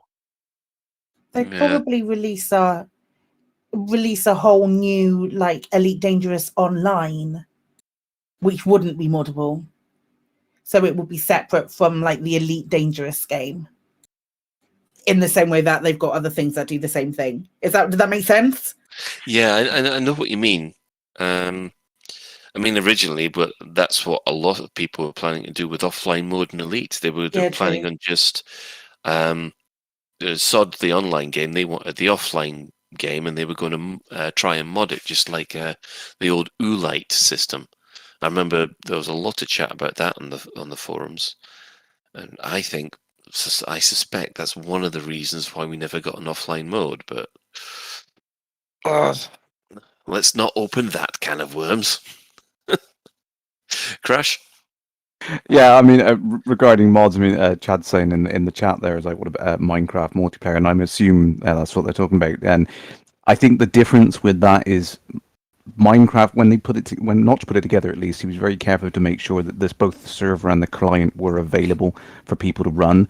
And I think a lot of multiplayer games now are pushed into cloud infrastructure. You can't ever own that server, and that's the big challenge with these games, which is why mods are never allowed on them, because you don't have access to that server architecture. The only way you could get mods working with an online game is if you didn't share the universe with every other player. So you can take the Ark model, because Ark has its own discrete local server, doesn't it? And you only have a certain number of people play on that version of Ark with those mods, and if you like that universe of Ark. But if you then want to go to someone else's server, then you don't necessarily take all your stuff with you, and it's not shared. So I think that's the only way you could get it to work. Yeah. The only time I've ever seen something like that work is been in Neverwinter Nights, and also in actually Freelancer. And the reason it worked in Freelancer is because Microsoft just gave up on it, and they gave out the server code. And what the community did with the Freelancer code has been absolutely amazing. It's like No Man's Sky. I cannot stand the Fly engine, otherwise I'd probably still be still be playing on that one. Shan, one final question. Well, I was going. Well, it probably will take a little bit longer to think about this one. Is when Elite comes to its end, its end of life, as all games must. Do you think Frontier should turn the source code over to public domain, or even sell it to someone like Bethesda to say, "Here's the Elite source code. Here's the game. Make something of it." Do you think that's something that they should do or would do? Well, what they have done is because of part of the whole stink over offline gate, there is a promise there, or I don't know whether or not it'll be honoured, that the server code will be released when the game reaches end of life, so that the community can run their own servers without having to go online. Now, whether or not that will be honoured when Elite Dangerous is sunset, I don't know. I hope it will, because the one thing that I always hate about MMOs is when they're sunset, that's it. You've lost your game. Shan? Well, the interesting thing around that scenario is you would have to develop tools that would enable the average player to be able to add content to it. And as I understand it, this is from my tour of Frontier many years ago now, it's very, very difficult to add content to Elite Dangerous without breaking whole sorts of things you never dreamed of actually breaking. So sure, you could release the source code and you could get Elite to work, but you then need to have tools on top of it to be able to mod it. Well, that's completely true, but then again, you didn't have a lot of the just going back to the freelancer example, they didn't have a lot of tools for freelancer. They just had the same kind of thing where you had a server you'd be able to stand up by itself. The freelancer community ended up doing a heck of a lot of reverse engineering just to be able to do it, and you'd probably have to do the same with Elite. They're not going to give away their source code for the client, because that's their engine. Yeah. And so I imagine that if we do get the server, we'll have basically an executable that our client can talk to, and that will be it. And it will be up to the community, who have in the past been quite amazingly technical. Yeah, and come up with their own modifications. Crash. I had nothing to add. Sorry. Oh, right. Okay. Then Well, the model you're talking about sounds similar to another game I toyed with a while ago. Was what's it called? The Conan survival game, whatever it's called. And what they have is they have the client, and everyone runs their own server. But the way it's worked out mod-wise is the server code is proprietary, as is the module. Basically, you can create completely different worlds and lands and everything in the tool set. So you could conceivably have that server architecture from Elite and the client, and if you had the relevant tools, you could, if you like, create your own universe using a Stellar Forge code to generate your own land, like you can in Minecraft, I guess, where you put a seed in and it generates Creeper World or something. So, the only other game that I've seen with the tools that are that good are basically been Neverwinter Nights, and that was because it was written effectively for people to create their own Dungeons and Dragons modules. I mean, some of those modules are absolutely fantastic, but there was limits to what you were able to do. So, okay, quickly, Shan, last point. Sorry, I've got me interested now. So basically, if you could run Stellar Forge, and instead of creating all 400 billion stars, you created your own bubble that you could run on a separate server. So it is manageable, right? Because the Elite Dangerous universe generates terabytes and terabytes of data accordingly. So there's no way you could run a server of that size on a spare PC. If you limited the size of the galaxy to your own bubble, I think potentially you could do it. Well, they'll never give the code for the Stellar Forge away. Crash? Doesn't work like that. No, the Stellar Forge it's part of the client where it will recreate the stuff. It's deterministic, so there isn't terabytes of data that exists somewhere. It's generated on the fly as you need it. Your client is creating it. The only thing that the servers are actually storing and maintaining is the exploration flags, which gets overlaid over the top of the data which is created by your client, kind of updating it with tags to say who's discovered it and things like that. So in effect, you could run this entire galaxy on your local machine just by running a server.exe in the background, which would effectively serve you up zero data about exploration because you don't have that. Yeah. I guess where I was thinking was you could somehow import the current universe into a new server. So let's say everything that you've discovered, Crash, you could see your discoveries, you could see what I did. So basically you replicate the Elite Dangerous universe and run it on the server. Right. Yeah. Good luck copying that data. Exactly, yeah. Or effectively, what they could do is they could reveal Raxxla right at when the game is sunset, and as soon as you go through the Stargate at Raxxla, that's it. You have a brand new galaxy that's just yours. Oh, the No Man's Sky scenario. But you can't go back. So yeah.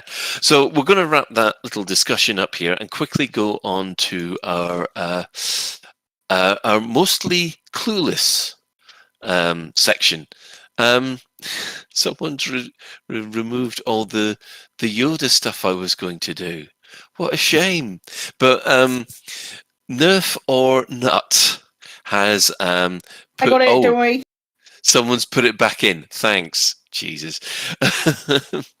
Nerf or Nut, I said, before engaging in a dogfight, go to subsystems, target your opponent's engines or power plant, and run half lasers and half Gatling guns and maybe some rockets. You'll find that you will be able to take a NPC down a lot faster that way, apparently. So that's Nerf or Nuts, mostly clueless tip for the week. Right. Sly smutty bits. Smutty butts. Hang on, someone been mucking. What's going on? Someone been mucking about with the blooming titles on this. Right. So we had from Edelweiss last week sent in these nonsensical haikus to which everybody wants me to do in a Yoda kind of accent, which just yes, why? But okay, let's try. Keeping psychic, happy bunny girl, wise it is. There you go. There's one. Why does it sound like your Yoda has tight trousers on, Colin? That's because we're sitting wrong. Raining cats and dogs. No, I can't even do this now. So I think we'll have to move on to this stuff that you've got. I've got no stuff. What? Nobody sent me any Alpaca X Shan slash fiction. It's all right. We've got another week. I know you're all working on it really hard. So I'll wait another week. I thought if not, I'll write it myself. She's been really busy helping me run my race. Psyche, have you got access to Galnet News? No. The text. I just wonder if you could read the Galnet News as if it was Psychic Smut. No. I do that enough on stream. No, it's not happening. I do have that one piece that I'm saving for when Ben and Shan are both here. I do have that piece, but I will quite gladly welcome Shan Alpaca. Wow. Yeah. Okay. Well.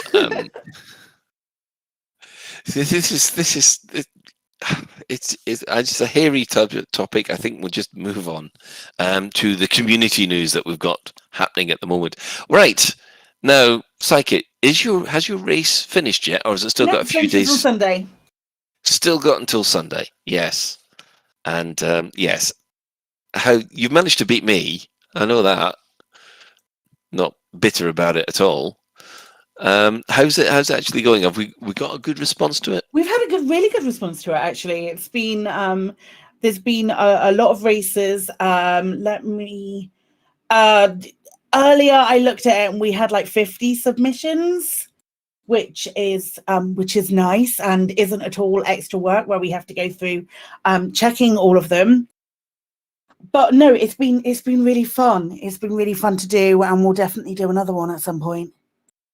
Yeah, I now see that I am at 14th place. You are, yeah. Bottom of the PC pile. Yep. And only the PS4 people have managed it worse than me. Oh my god, that's so humiliating. Mind you, if anybody had seen the my Twitch stream where I attempted this was after my third attempt. My first attempt, I hit a white dwarf, which basically roasted me, and I lost my Lave brandy because it took out my cargo hatch. The second attempt, I started leaving Lave and then forgot that I needed to pick up Lave brandy, and was I think at least one system down the line. So that's second attempt lost, and the third attempt, well, I got the slowest time.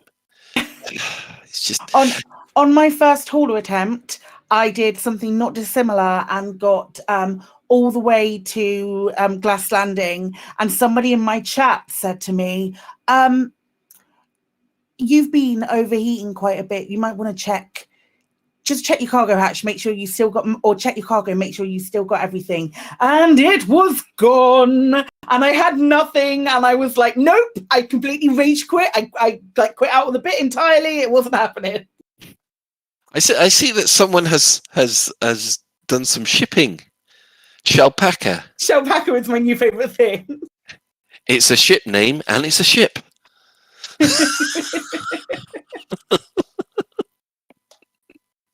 Oh dear. Yes. We will weep our Venge on this one. Right. What else has been happening? Let's see. The SWS High G Summer Slam Down. Now this is something that Sally and Zach were doing today. Has anybody got any further details on this? Is it just sort of sidewinders throwing themselves at the ground and hoping that they miss? I don't think it's restricted to sidewinders. Yeah, sidewinders are funnier. True. And cheaper indeed. Although I do have to point out that watching someone in an Imperial Clipper forgetting that they're landing on a 3G world is still one of the funniest things I've seen.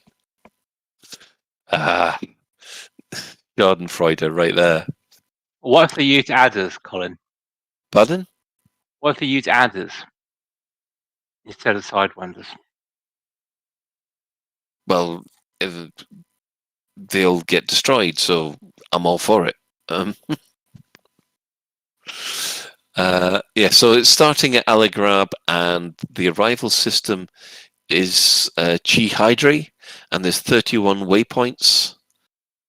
So yes, they're going for this long-range, high-gravity body landing tour, which is compatible with both Horizons and Odyssey. Daily destinations and challenges, which you will find yourself competing for $200 worth of Steam, Xbox, and PS rewards using their Gravity Bingo card system. Jump aboard the SWS/Clown hospital ship or any other authorized carriers, and you'll be able to join them with their 33 points of interest. And yes, so their itinerary has been published on EDSM. We'll put the link on the in the show notes. So if anybody wants to basically do an impersonation of the whale from Hitchhiker's Guide to the Galaxy, feel free. Hello, ground. I wonder if this is a nice round, friendly sounding thing. I wonder if it's going to be friends with me. Splat. Of course, the my Culling for Colonia thing does continue. I am going to be away for the next week or so, so that's going to kind of be on hold until I get back. But we also have the Squadron Recruitment Centre, which helps you find or promote a squadron. You can promote your squadron in their special channel or find one which matches your playing habits, and we'll put a link to their Discord in the show notes. Now, has anybody got any other business that they'd like to quickly bring up?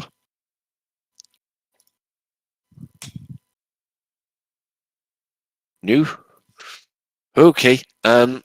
Unfortunately, up to this point, Alex Turner said that he was going to give the explanation for his big shit balls, but so far he's kept very, very quiet about that. So we will get to the explanation about how you managed to get Guardian balls into the into the concourse at another point.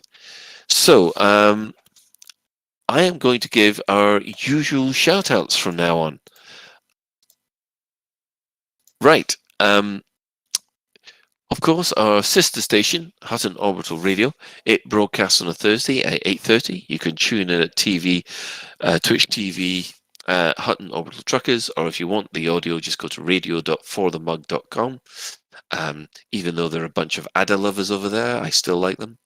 For the discerning commander that likes a bit of CQC action, check out the CQC Discord at discord.me/Elite Dangerous CQC. You know why I like CQC? No adders.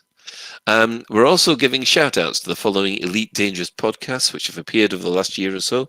There's Alagrab AM, Black Sky Legion, the Canon podcast, Spanish speakers out there. There's Elite Cast, there's the Fatherhood podcast, Flight Assist, Guard Frequency, Loose Screws, Squeaking Fuel, and System Chat.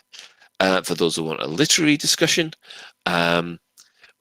about sci-fi and fantasy books, please subscribe to the Data Slate podcast created by Alan Stroud. And following this, we have the Galnet News Digest that's provided by Commander Witherspoon and Commander Beetlejude.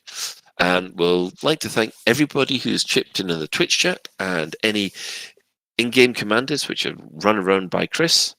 And of course, special thanks to Commander Tokuso, who has created music for the introduction of the show.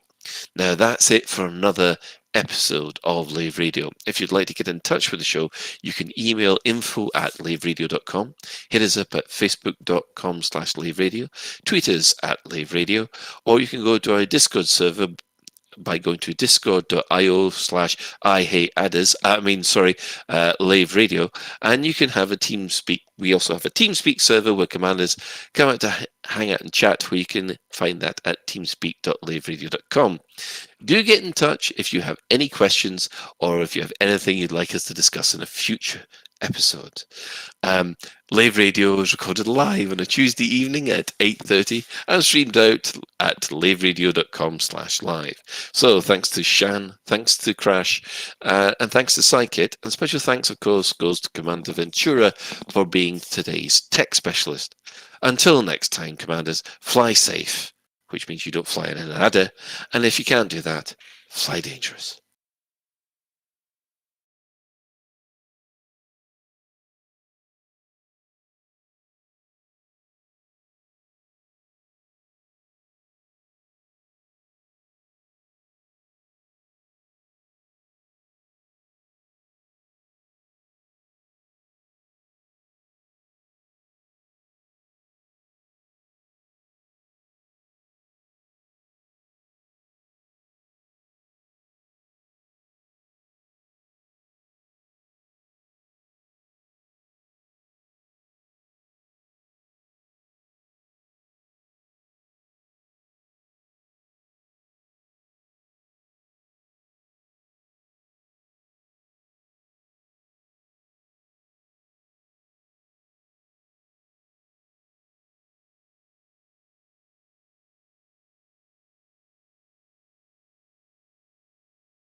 Galnet News Digest, 17th of August 3307.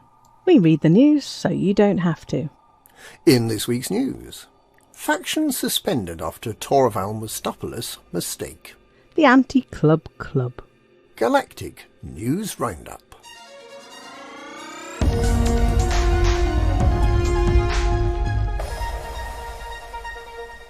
The Pilots Federation has announced that it has suspended the approvals process for aspiring new factions after a mistake was made on Friday.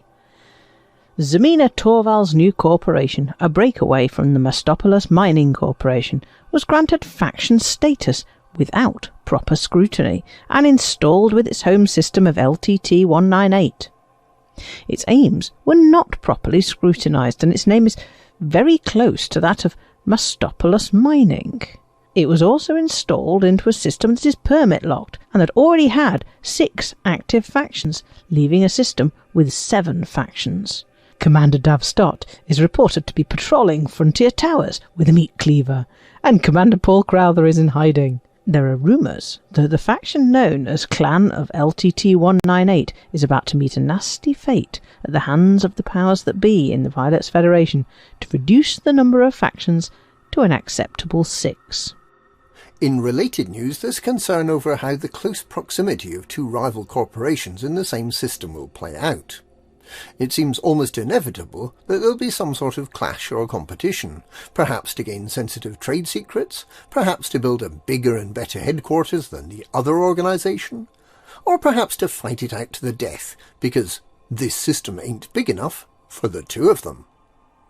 Commanders are advised to be on the alert for upcoming money-making opportunities in the permit-locked LTT-198 system, with a permit to the system as a possible additional benefit. Neither Torval Mustopoulos Mining nor Recon Construction have yet been willing to comment on these rumours.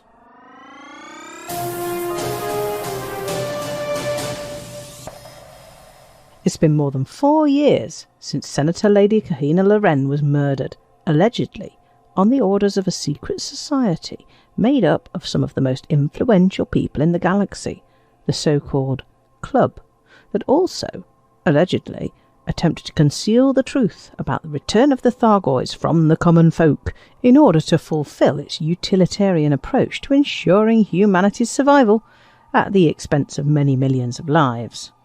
Some extremely prominent people are alleged to be in this club. Galnet Digest is unable to name these people for fear of reprisals, but one of them is alleged to be the head of a seriously large independent corporation. Others were at the very top of government in the Empire, Alliance and Federation. Even the Pilots Federation is alleged to have been infiltrated, with Dom Corner considered to be a right dodgy character and almost certainly an agent.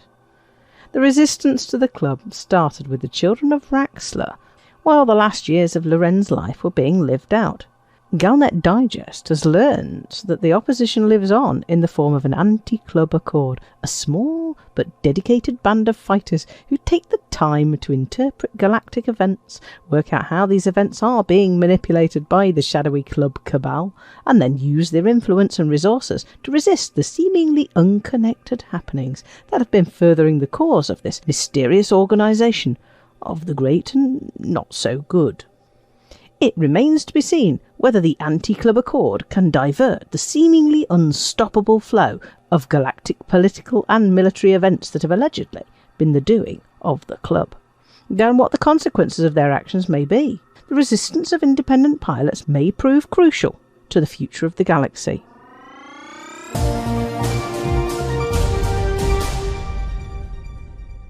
In other news this week, the Marlinism Reformation Party seems likely to be reprieved from justice, as the Marlinist colonies fail to muster enough support to get Aaron White arrested. There has been a leak of an early draft of the Bowman report into Aegis. It suggests that Aegis is ineffective, relying on third parties to do all the fighting, and that Professor Alba Tesreau fancied herself as a Thargoid whisperer. The final report will focus primarily on the loss of the megaship Alexandria, which remains missing. The Scrivener's Clan Dredger is also missing amid rumours that it may have found significant new information about azimuth biochemicals. There's been no further word from Salvation, who has a vast hoard of Guardian technology and who plans to supplant Aegis as the primary rallying point for anti-Thargoid technology and activity. President Hudson has remained quiet after losing 2 wars in quick succession, and suffering the biggest loss of Federation territory in history. The Domestic Counter-Terrorism Act has been cited as the cause for so many factions wishing to leave the Federation. There seems no clear view on the new, cheaper and more easily available Onion Head Gamma strain. A number of territories have declared it illegal, but in practice all this means is an on-the-spot fine if you are found in possession. The police are unlikely to confiscate the drug, and there seems to be very little political will to act against Archon Delane, the Blue Viper Club, and the Sirius Corporation, all of whom are, allegedly, profiting from this new narcotic.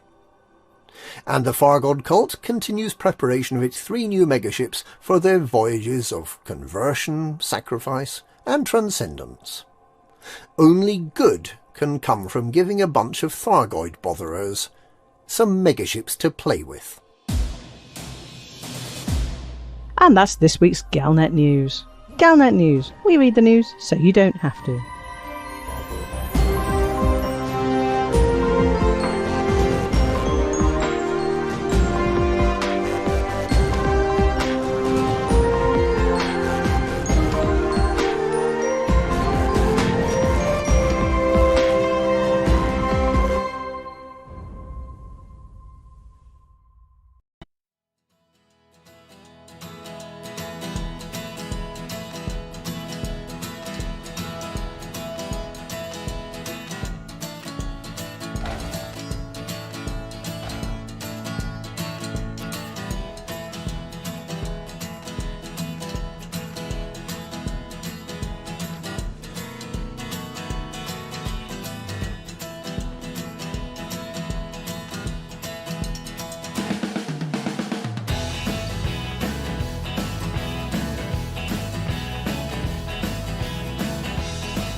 Okay. There we go. Onwards. Wow. Hit the ball.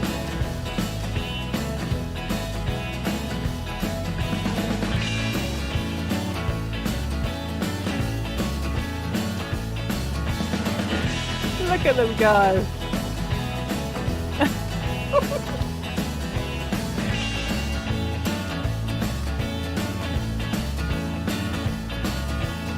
Absolutely insane. It's just a string We really of need to go hands. right, guys.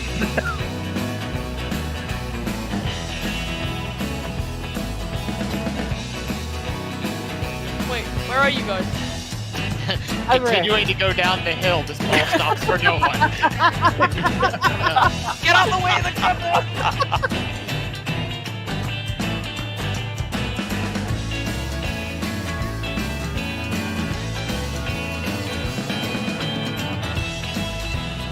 Poor Orb's going, this is the worst day I've ever had in 10,000 years.